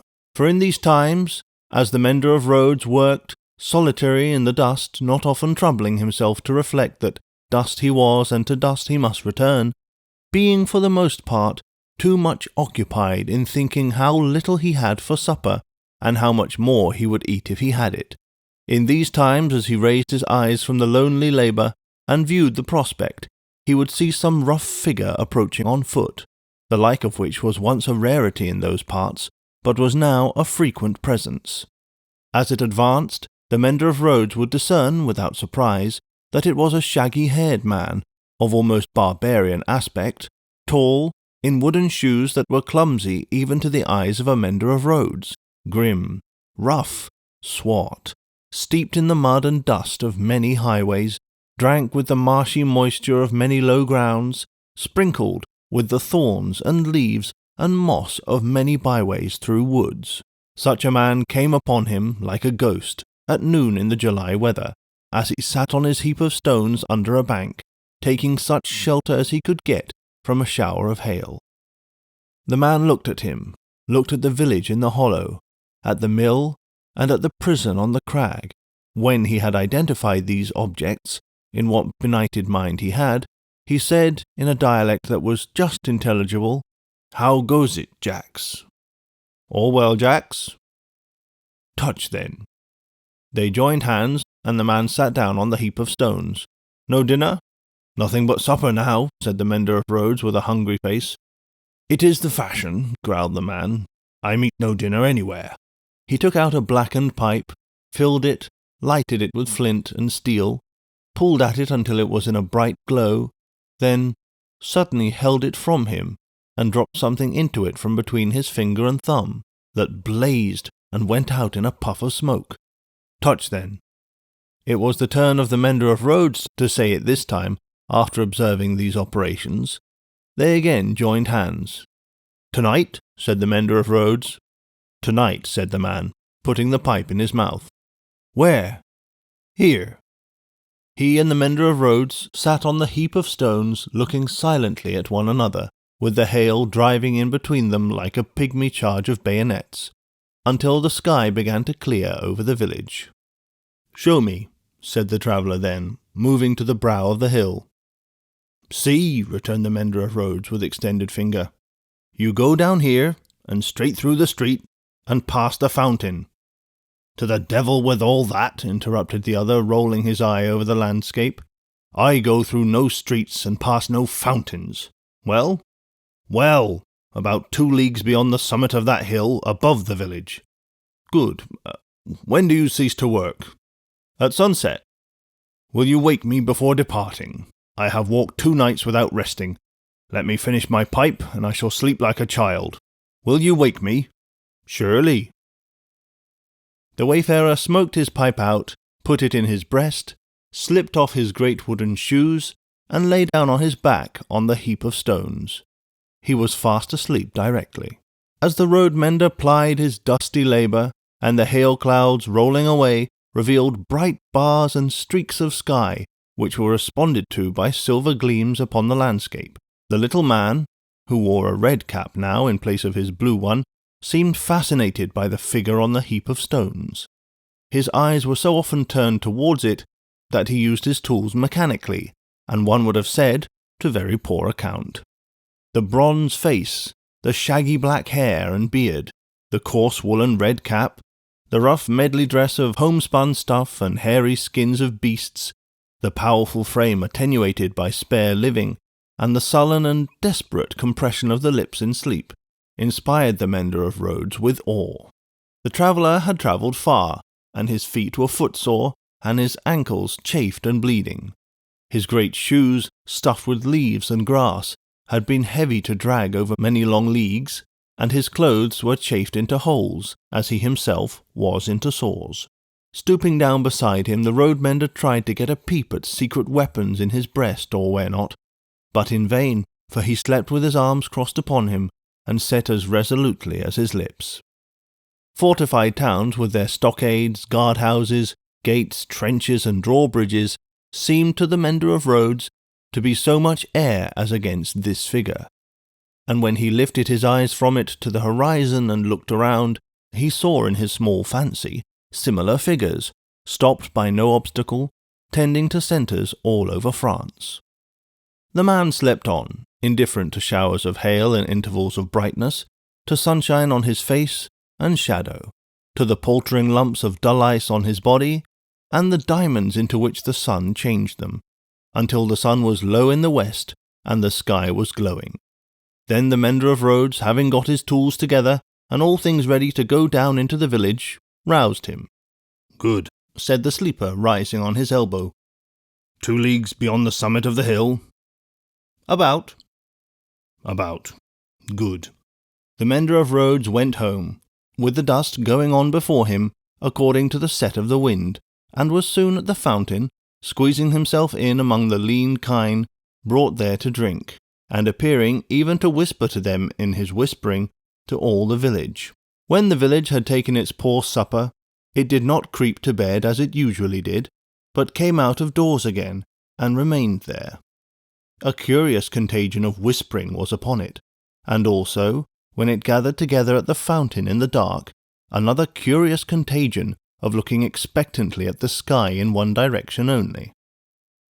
Monsieur Gabelle, chief functionary of the palace, became uneasy, went out on his house-top alone, and looked in that direction too, glanced down from behind his chimneys at the darkening faces by the fountain below, and sent word to the sacristan, who kept the keys of the church, that there might be need to ring the tocsin by and by. The night deepened, the trees environing the old chateau, keeping its solitary state apart, moved in a rising wind, as though they threatened the pile of building, massive and dark in the gloom. Up the 2 terrace flights of steps the rain ran wildly, and beat at the great door, like a swift messenger rousing those within. Uneasy rushes of wind went through the hall, among the old spears and knives, and passed lamenting up the stairs, and shook the curtains of the bed where the last marquis had slept. East, west, north, and south, through the woods 4 heavy-treading, unkempt figures crushed the high grass and cracked the branches, striding on cautiously to come together in the courtyard. 4 lights broke out there and moved away in different directions, and all was black again. But not for long. Presently, the chateau began to make itself strangely visible by some light of its own, as though it was glowing luminous. Then a flickering streak played behind the architecture of the front, picking out transparent places, and showing where balustrades, arches, and windows were. Then it soared higher, and grew broader and brighter. Soon from a score of the great windows, flames burst forth, and the stone faces awakened, stared out of fire. A faint murmur arose about the house from the few people who were left there, and there was a saddling of a horse and riding away. There was spurring and splashing through the darkness, and bridle was drawn in the space by the village fountain, and the horse in a foam stood at Mr. Gabelle's door. "Help, Gabelle! Help everyone!" The tocsin rang impatiently, but other help, if that were any, there was none. The mender of roads and 250 particular friends stood with folded arms at the fountain, looking at the pillar of fire in the sky. It must be 40 feet high, they said grimly, and never moved. The rider from the chateau and the horse in a foam clattered away through the village and galloped up the stony steep to the prison on the crag. At the gate a group of officers were looking at the fire. Removed from them a group of soldiers. "Help, gentlemen, officers! The chateau is on fire! Valuable objects may be saved from the flames by timely aid! Help! Help!" The officers looked towards the soldiers, who looked at the fire, gave no orders, and answered, with shrugs and biting of lip, "It must burn." As the rider rattled down the hill again and through the street, the village was illuminating. The mender of roads and the 250 particular friends, inspired as one man and woman by the idea of lighting up, had darted into their houses and were putting candles in every dull little pane of glass. The general scarcity of everything occasioned candles to be borrowed in a rather peremptory manner of Monsieur Gabelle, and in the moment of reluctance and hesitation on that functionary's part, the mender of roads, once so submissive to authority, had remarked that carriages were good to make bonfires with, and that post-horses would roast. The chateau was left to itself to flame and burn. In the roaring and raging of the conflagration, a red-hot wind, driving straight from the infernal regions, seemed to be blowing the edifice away. With the rising and falling of the blaze, the stone faces showed as if they were in torment. When great masses of stone and timber fell, the face with 2 dints in the nose became obscured, anon struggled out of the smoke again, as if it were the face of the cruel Marquis, burning at the stake and contending with the fire. The chateau burned. The nearest trees, laid hold of by the fire, scorched and shriveled. Trees at a distance, fired by the 4 fierce figures, begirt the blazing edifice with a new forest of smoke. Molten lead and iron boiled in the marble basin of the fountain. The water ran dry. The extinguisher tops of the towers vanished like ice before the heat, and trickled down into 4 rugged wells of flame. Great rents and spits branched out in the solid walls like crystallization. Stupefied birds wheeled about and dropped into the furnace. 4 fierce figures trudged away, east, west, north, and south, along the night-enshrouded roads, guided by the beacon they had lighted, towards their next destination. The illuminated village had seized hold of the tocsin, and, abolishing the lawful ringer, rang for joy. Not only that, but the village, light-headed with famine, fire, and bell-ringing, and bethinking itself that Monsieur Gabelle had to do with the collection of rent and taxes, though it was but a small instalment of taxes and no rent at all that Gabelle had got in those latter days, became impatient for an interview with him, and surrounding his house, summoned him to come forth for personal conference. Whereupon Monsieur Gabelle did heavily bar his door and retire to hold counsel with himself. The result of that conference was that Gabelle again withdrew himself to his housetop behind his stack of chimneys, this time resolved, if his door were broken in, he was a small southern man of relative temperament, to pitch himself head foremost over the parapet and crush a man or 2 below. Probably Monsieur Gabelle passed a long night up there, with the distant chateau for fire and candle, and the beating at his door, combined with the joy-ringing for music, not to mention his having an ill-omened lamp slung across the road before his posting-house gate, which the village showed a lively inclination to displace in his favour. A trying suspense to be passing a whole summer night on the brink of the black ocean, ready to take that plunge into it upon which Monsieur Gabelle had resolved. But the friendly dawn appearing at last, and the rush candles of the village guttering out, the people happily dispersed, and Monsieur Gabelle came down, bringing his life with him for that while. Within 100 miles, and in the light of other fires, there were other functionaries less fortunate that night, and other nights, whom the rising sun found hanging across once peaceful streets where they had been born and bred. Also, there were other villagers and townspeople, less fortunate than the mender of roads and his fellows, upon whom the functionaries and soldiery turned with success, and whom they strung up in their turn. But the fierce fighters were steadily wending east, west, north, and south, be that as it would, and whosoever hung, fire burned. The altitude of the gallows that would turn to water and quench it, no functionary, by any stretch of mathematics, was able to calculate successfully.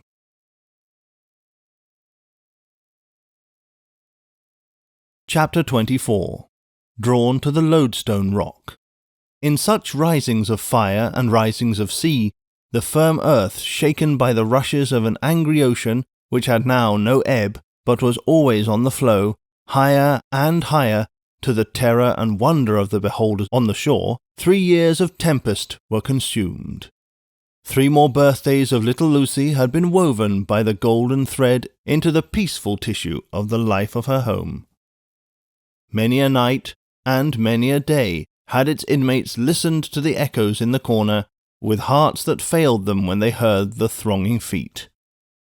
For the footsteps had become to their minds as the footsteps of a people, tumultuous under a red flag, and with their country declared in danger, changed into wild beasts by terrible enchantment long persisted in. Monseigneur, as a class, had disassociated himself from the phenomenon of his not being appreciated, of his being so little wanted in France, as to incur considerable danger of receiving his dismissal from it and this life together. Like the fabled rustic who raised the devil with infinite pains, and was so terrified at the sight of him that he could ask the enemy no question, but immediately fled, so Monseigneur, after boldly reading the Lord's Prayer backwards for a great number of years, and performing many other potent spells for compelling the evil one, no sooner beheld him in his terrors than he took to his noble heels. The shining bull's-eye of the court was gone, or it would have been the mark for a hurricane of national bullets. It had never been a good eye to see with, had long had the motivate of Lucifer's pride, Sardanapalus' luxury, and a mole's blindness. But it had dropped out, and was gone. The court, from that exclusive inner circle to its outermost rotten ring of intrigue, corruption, and dissimulation, was all gone together. Royalty was gone, had been besieged in its palace, and suspended when the last tidings came over. The August of the year 1792 has come, and Monseigneur was by this time scattered far and wide. As was natural, the headquarters and great gathering place of Monseigneur in London was Tellson's Bank. Spirits are supposed to haunt the places where their bodies most resorted, and Monseigneur without a guinea haunted the spot where his guineas used to be. Moreover, it was the spot to which such French intelligence, as was most to be relied on, came quickest. Again, Tellson's was a munificent house, and extended great liberality to old customers who had fallen from their high estate. Again, those nobles who had seen the coming storm in time and anticipated plunder or confiscation had made provident remittances to Tellson's, were always to be heard of there by their needy brethren. To which it must be added that every newcomer from France reported himself and his tidings at Tellson's, almost as a matter of course. For such variety of reasons, Tellson's was at that time, as to French intelligence, a kind of high exchange, and this was so well known to the public, and the inquiries made there were in consequence so numerous, that Tellson's sometimes wrote the latest news out in a line or so, and posted it in the bank windows, for all who ran through Temple Bar to read. On a steaming, misty afternoon, Mr. Lorry sat at his desk, and Charles Darnay stood leaning on it, talking with him in a low voice. The penitential den, once set apart for interviews with the House, was now the news exchange, and was filled to overflowing. It was within half an hour or so of the time of closing. But although you are the youngest man that ever lived, said Charles Darnay rather hesitatingly, I still suggest to you— I understand that I'm too old, said Mr. Lorry. Unsettled weather, a long journey, uncertain means of travelling, a disorganized country, a city that may not even be safe for you. My dear Charles, said Mr. Lorry with cheerful confidence, you touch some of the reasons for my going, not for my staying away. It is safe enough for me. Nobody will care to interfere with an old fellow of hard upon 80. There are so many people there much better worth interfering with. As to its being a disorganized city, if it were not a disorganized city, there would be no occasion to send somebody from our house here to our house there, who knows the city and the business of old, and is in Tellson's confidence. As to the uncertain travelling, the long journey and the winter weather, if I were not prepared to submit myself to a few inconveniences for the sake of Tellson's after all these years, who ought to be." "I wish I were going myself," said Charles Darnay, somewhat restlessly, and like one thinking aloud. "Indeed, you are a pretty fellow to object and advise," exclaimed Mr. Lorry. "You wish you were going yourself, and you a Frenchman born. You are a wise counsellor." "My dear Mr. Lorry, it is because I am a Frenchman born that the thought, which I did not mean to utter here, however, has passed through my mind often. One cannot help thinking, having had some sympathy for the miserable people, and having abandoned something to them," he spoke here in his former thoughtful manner, "that one might be listened to and might have the power to persuade to some restraint. Only last night after you had left us, when I was talking to Lucy—" "When you were talking to Lucy," Mr. Lorry repeated. "Yes, I wonder you are not ashamed to mention the name of Lucy, wishing you were going to France at this time of day." "However, I am not going," said Charles Darnay with a smile.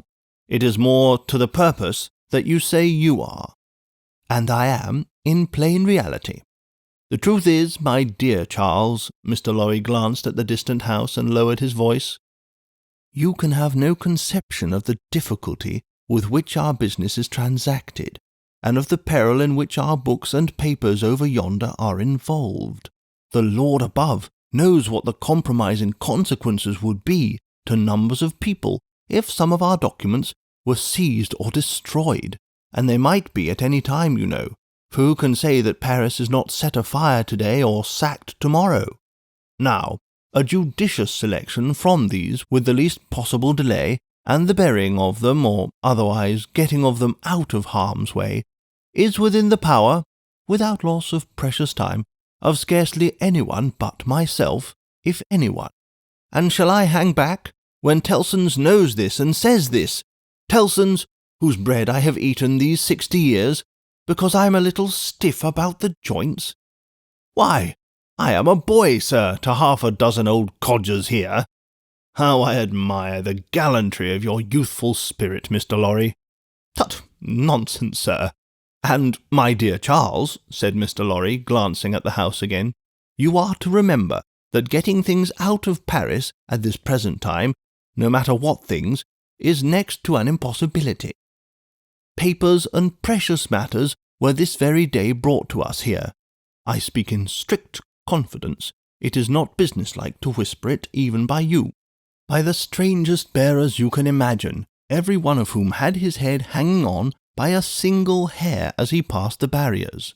At another time our parcels would come and go as easily as in business-like old England, but now everything is stopped." "And do you really go tonight?" "I really go tonight, for the case has become too pressing to admit of delay." "And do you take no one with you?" "All sorts of people have been proposed to me, but I will have nothing to say of any of them. I intend to take Jerry. Jerry has been my bodyguard on Sunday nights for a long time past, and I am used to him. Nobody will suspect Jerry of being anything but an English bulldog, or of having any design in his head but to fly at anybody who touches his master. I must say again that I heartily admire your gallantry and youthfulness." "I must say again, nonsense, nonsense. When I have executed this little commission, I shall perhaps accept Tellson's proposal to retire and live at my ease. Time enough, then, to think about growing old." This dialogue had taken place at Mr. Lorry's usual desk, with Monseigneur swarming within a yard or two of it, boastful of what he would do to avenge himself on the rascal people before long.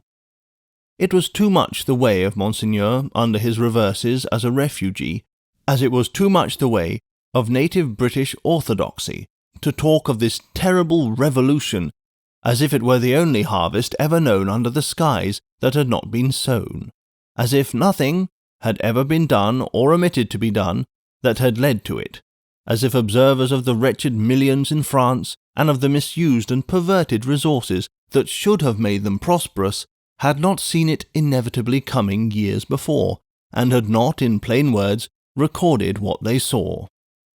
Such vapouring, combined with the extravagant plots of Monseigneur for the restoration of a state of things that had utterly exhausted itself and worn out heaven and earth as well as itself, was hard to be endured without some remonstrance by any sane man who knew the truth. And it was such vapouring all about his ears like a troublesome confusion of blood in his own head, added to a latent uneasiness in his mind, which had already made Charles Darnay restless, and which still kept him so.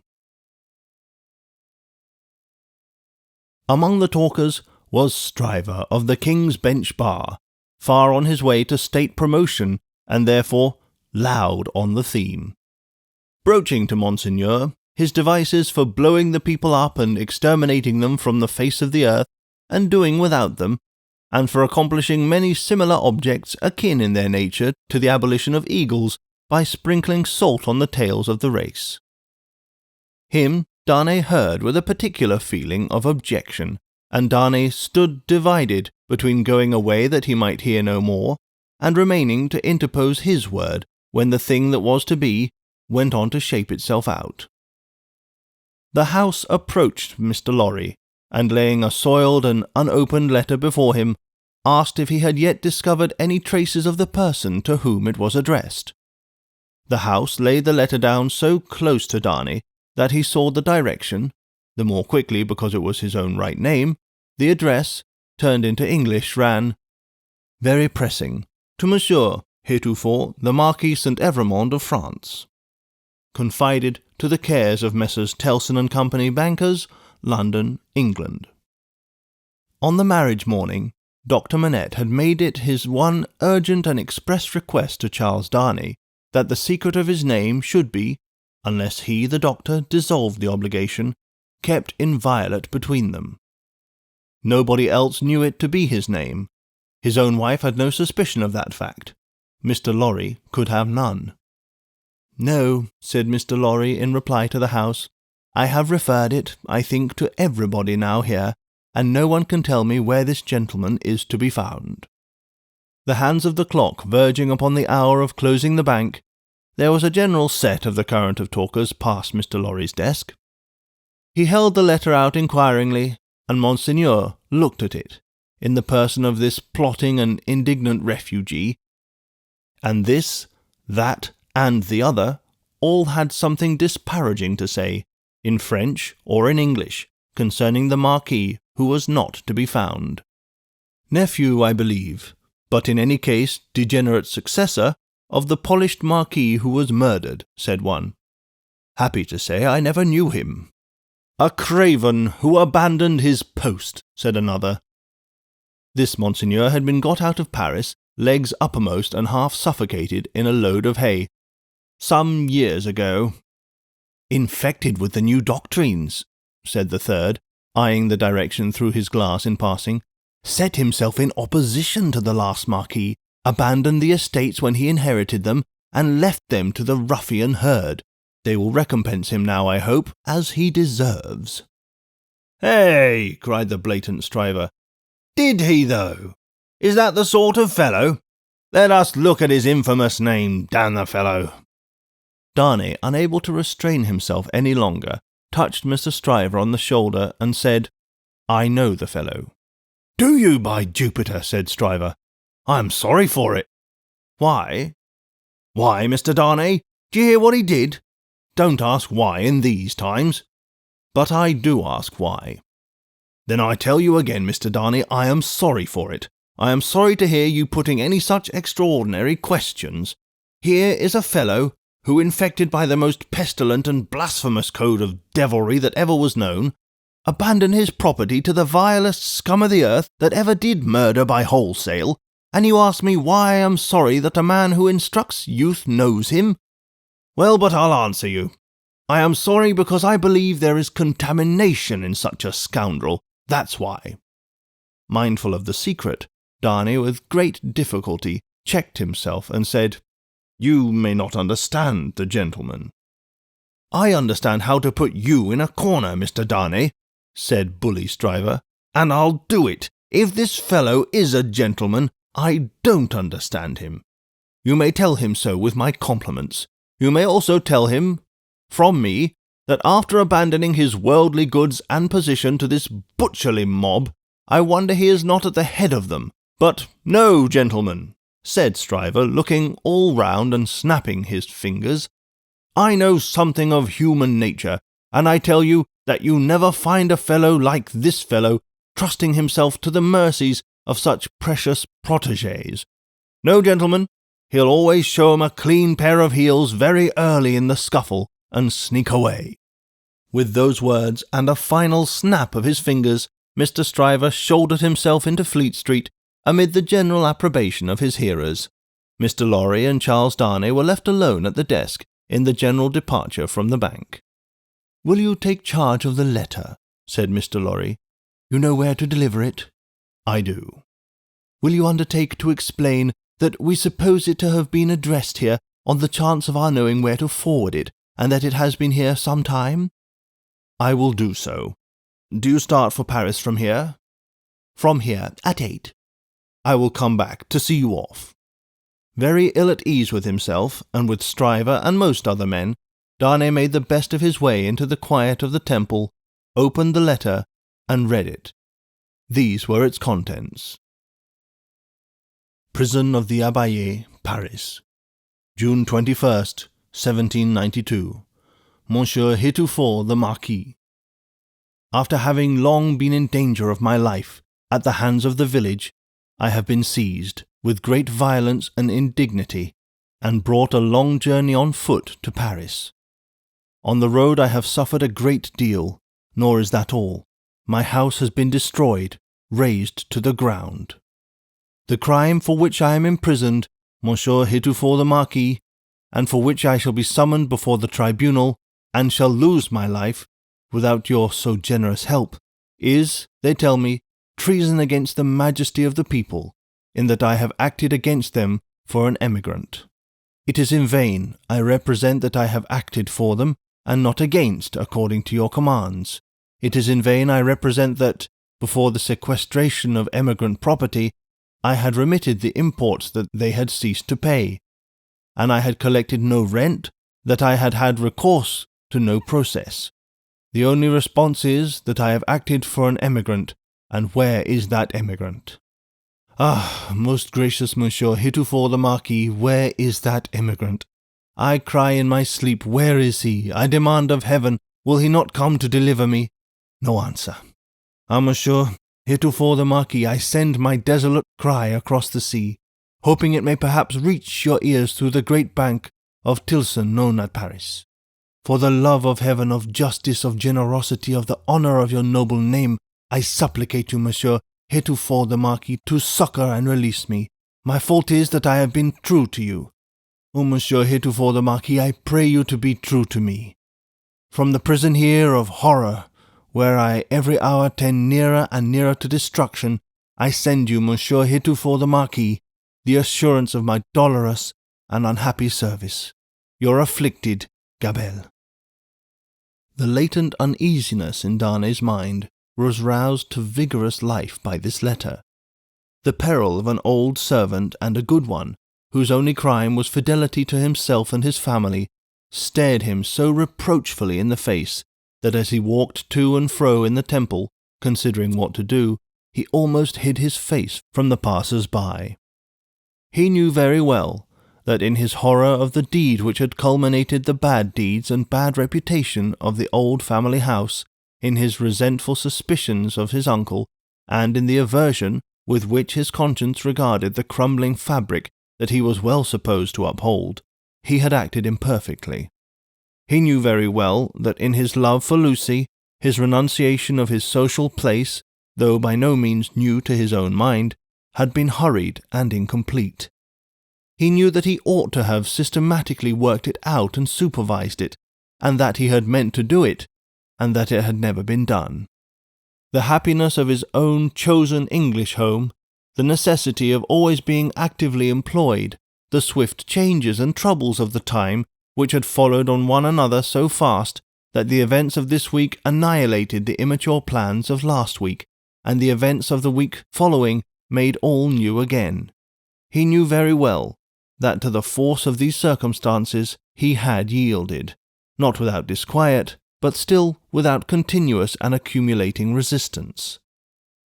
That he had watched the times for a time of action, and that they had shifted and struggled until the time had gone by, and the nobility were trooping from France by every highway and byway, and their property was in course of confiscation and destruction, and their very names were blotting out, was as well known to himself as it could be to any new authority in France that might impeach him for it.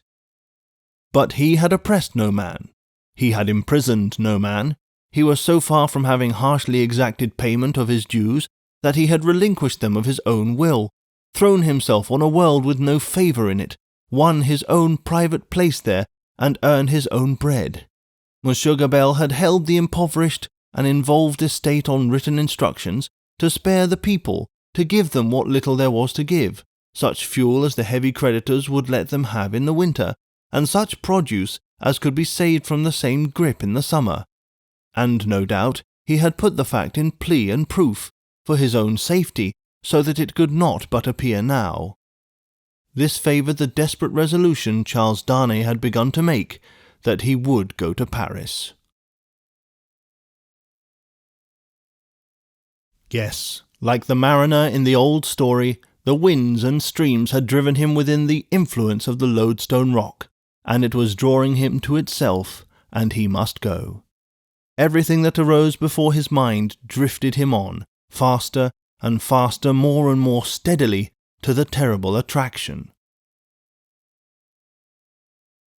His latent uneasiness had been that bad aims were being worked out in his own unhappy land by bad instruments, and that he, who could not fail to know that he was better than they, was not there, trying to do something to stay bloodshed and assert the claims of mercy and humanity. With this uneasiness half stifled and half reproaching him, he had been brought to the pointed comparison of himself with the brave old gentleman in whom duty was so strong. Upon that comparison, injurious to himself, had instantly followed the sneers of Monseigneur, which had stung him bitterly, and those of Stryver, which above all were coarse and galling, for old reasons. Upon those had followed Gabelle's letter, the appeal of an innocent prisoner in danger of death to his justice, honour, and good name. His resolution was made. He must go to Paris. Yes, the Lodestone rock was drawing him, and he must sail on until he struck. He knew of no rock, he saw hardly any danger. The intention with which he had done what he had done, even although he had left it incomplete, presented it before him in an aspect that would be gratefully acknowledged in France on his presenting himself to assert it. Then that glorious vision of doing good, which is so often the sanguine mirage of so many good minds, arose before him, and he even saw himself in the illusion with some influence to guide this raging revolution that was running so fearfully wild. As he walked to and fro, with his resolution made, he considered that neither Lucy nor her father must know of it until he was gone. Lucy should be spared the pain of separation, and her father, always reluctant to turn his thoughts towards the dangerous ground of old, should come to the knowledge of the step as a step taken, and not in the balance of suspense and doubt. How much of the incompleteness of his situation was referable to her father through the painful anxiety to avoid reviving old associations of France in his mind, he did not discuss with himself, but that circumstance too had had its influence in his course. He walked to and fro, with thoughts very busy, until it was time to return to Tellson's and take leave of Mr. Lorry. As soon as he arrived in Paris, he would present himself to this old friend, but he must say nothing of his intention now. A carriage with post-horses was ready at the bank door, and Jerry was booted and equipped. "I have delivered that letter," said Charles Darnay to Mr. Lorry. "I would not consent to your being charged with any written answer, but perhaps you will take a verbal one?" "That I will, and readily," said Mr. Lorry, "if it is not dangerous." "Not at all, though it is to a prisoner in the Abbaye." "What is his name?" said Mr. Lorry, with his open pocket-book in his hand. "Gabelle." Gabelle. And what is the message to the unfortunate Gabelle in prison? Simply that he has received the letter and will come. Any time mentioned? He will start upon his journey tomorrow night. Any person mentioned? No. He helped Mr. Lorry to wrap himself in a number of coats and cloaks, and went out with him from the warm atmosphere of the Old Bank into the misty air of Fleet Street. "My love to Lucy and to little Lucy," said Mr. Lorry at parting, "and take precious care of them till I come back." Charles Darnay shook his head and doubtfully smiled as the carriage rolled away. That night, it was the 14th of August, he sat up late and wrote 2 fervent letters. One was to Lucy, explaining the strong obligation he was under to go to Paris, and showing her, at length, the reasons that he had for feeling confident that he could become involved in no personal danger there. The other was to the doctor, confiding Lucy and their dear child to his care, and dwelling on the same topics with the strongest assurances. To both he wrote that he would dispatch letters in proof of his safety immediately after his arrival. It was a hard day, that day of being among them, with the first reservation of their joint lives on his mind. It was a hard matter to preserve the innocent deceit of which they were profoundly unsuspicious. But an affectionate glance at his wife, so happy and busy, made him resolute not to tell her what impended. He had been half moved to do it, so strange it was to him to act in everything without her quiet aid. And the day passed quickly. Early in the evening he embraced her, and her scarcely less dear namesake, pretending that he would return by and by. An imaginary engagement took him out, and he had secreted a valise of clothes ready. And so he emerged into the heavy mist of the heavy streets with a heavier heart. The unseen force was drawing him fast to itself now, and all the tides and winds were setting straight and strong towards it. He left his 2 letters with a trusty porter, to be delivered half an hour before midnight, and no sooner. Took horse for Dover, and began his journey. "For the love of heaven, of justice, of generosity, of the honour of your noble name," was the poor prisoner's cry with which he strengthened his sinking heart, as he left all that was dear on earth behind him, and floated away for the Lodestone Rock. The end of the 2nd book.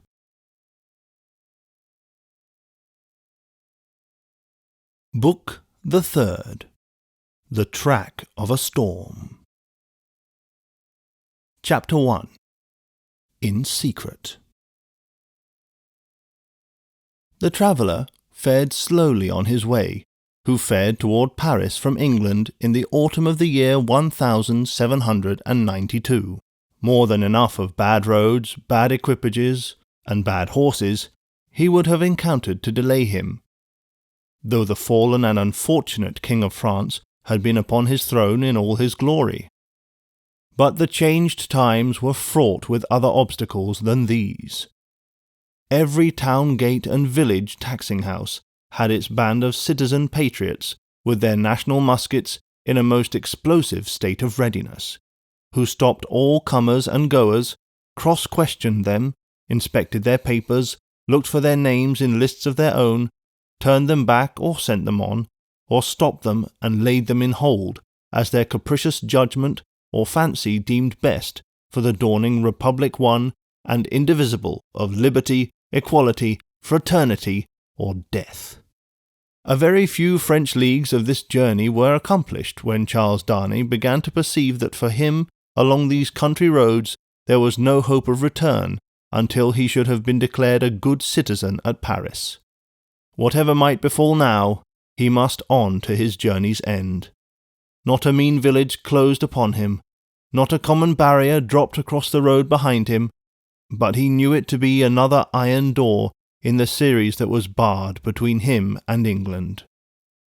The universal watchfulness so encompassed him that if he had been taken in a net, or were being forwarded to his destination in a cage, he could not have felt his freedom more completely gone. This universal watchfulness not only stopped him on the highway 20 times in a stage, but retarded his progress 20 times in a day, by riding after him and taking him back, riding before him and stopping him by anticipation, riding with him and keeping him in charge. He had been days upon his journey in France alone, when he went to bed, tired out, in a little town on the high road, still a long way from Paris. Nothing but the production of the afflicted Gabelle's letter from his prison of the Abbaye would have got him on so far. His difficulty at the guardhouse in this small place had been such that he felt his journey to have come to a crisis, and he was therefore a little surprised, as a man could be, to find himself awakened at the small inn to which he had been remitted until morning in the middle of the night. Awakened by a timid local functionary and 3 armed patriots in rough red caps with pipes in their mouths, who sat down on the bed. "Emigrant," said the functionary, "I am going to send you on to Paris under escort." "Citizen, I desire nothing more than to get to Paris, though I could dispense with the escort." "Silence!" growled a redcap, striking at the coverlet with the butt-end of his musket. "Peace, aristocrat!" "It is as the good patriot says," observed the timid functionary. "You are an aristocrat, and must have an escort, and you must pay for it." "I have no choice," said Charles Darnay. "Choice! "Listen to him," cried the same scowling redcap, as if it was not a favour to be protected from the lamp iron. "It is always as the good patriot says," observed the functionary. "Rise and dress yourself, emigrant." Darnay complied, and was taken back to the guardhouse, where other patriots in rough red caps were smoking, drinking, and sleeping by a watch-fire. Here he paid a heavy price for his escort, and hence he started with it on the wet roads at 3 o'clock in the morning. The escort were 2 mounted patriots in red caps and tricoloured cockades, armed with national muskets and sabres, who rode one on either side of him. The escorted governor, his own horse, but a loose line was attached to his bridle, the end of which one of the patriots kept girded round his wrist. In this state they set forth with the sharp rain driving in their faces, clattering at a heavy dragoon trot over the uneven town pavement, and out upon the mire-deep roads. In this state they traversed, without change except of horses and pace, all the mire-deep leagues that lay between them and the capital. They travelled in the night, halting an hour or 2 after daybreak, and lying by until the twilight fell. The escort were so wretchedly clothed that they twisted straw round their bare legs, and thatched their ragged shoulders to keep the wet off. Apart from the personal discomfort of being so attended, and apart from such considerations of present danger as arose from one of the patriots being chronically drunk and carrying his musket very recklessly, Charles Darnay did not allow the restraint that was laid upon him to awaken any serious fears in his breast, for he reasoned with himself that it could have no reference to the merits of an individual case that was not yet stated, and of representations confirmable by the prisoner in the Abbaye that were not yet made. But when they came to the town of Beauvais, which they did at eventide when the streets were filled with people, he could not conceal from himself that the aspect of affairs was very alarming. An ominous crowd gathered to see him dismount of the posting-yard, and many voices called out loudly, "Down with the emigrant!" He stopped in the act of swirling himself out of his saddle, and resuming it as his safest place, said, "Emigrant, my friends, do you not see me here in France of my own will?" "You are a cursed emigrant!" cried a farrier, making at him in a furious manner through the press, hammer in hand, "and you are a cursed aristocrat." The postmaster interposed himself between this man and the rider's bridle, at which he was evidently making, and soothingly said, let him be. he will be judged at Paris." "Judged," repeated the farrier, swinging his hammer. "Aye, and condemned as a traitor." At this, the crowd roared approval. Checking the postmaster, who was for turning his horse's head to the yard, the drunken patriot sat composedly in his saddle, looking on, round his wrist. Darnay said, as soon as he could make his voice heard, "Friends, you deceive yourselves, or you are deceived. I am not a traitor." "He lies," cried the smith. "He is a traitor since the decree. His life is forfeit to the people. His cursed life is not his own." At the instant when Darnay saw a rush in the eyes of the crowd, which another instant would have brought upon him, the postmaster turned his horse into the yard, the escort rode in close upon his horse's flanks, and the postmaster shut and barred the crazy double gates. The farrier struck a blow upon them with his hammer, and the crowd groaned, but no more was done. "What is this decree that the smith spoke of?" Darnay asked the postmaster, when he had thanked him and stood behind him in the yard. "Truly, a decree for selling the property of emigrants." "When passed?" "On the 14th. "The day I left England."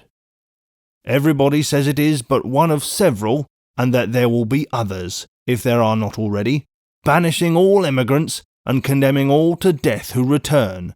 That is what he meant when he said your life was not your own." "But there are no such decrees yet." "What do I know?" said the postmaster, shrugging his shoulders. "There may be, or there will be. It's all the same. What would you have?" They rested on some straw in a loft until the middle of the night, and then rode forward again when all the town was asleep. Among the many wild changes observable on familiar things which made this wild ride unreal, not the least was the seeming rarity of sleep. After long and lonely spurring over dreary roads, they would come to a cluster of poor cottages, not steeped in darkness, but all glittering with lights, and would find the people, in a ghostly manner in the dead of the night, circling hand in hand round a shrivelled tree of liberty, or all drawn up together, singing a liberty song. Happily, however, was their sleep in Beauvais that night to help them out of it, and they passed once more into solitude and loneliness, jingling through the untimely cold and wet among impoverished fields that had yielded no fruits of the earth that year, diversified by the blackened remains of burnt houses, and by the sudden emergence from ambuscade, and sharp reining up across their way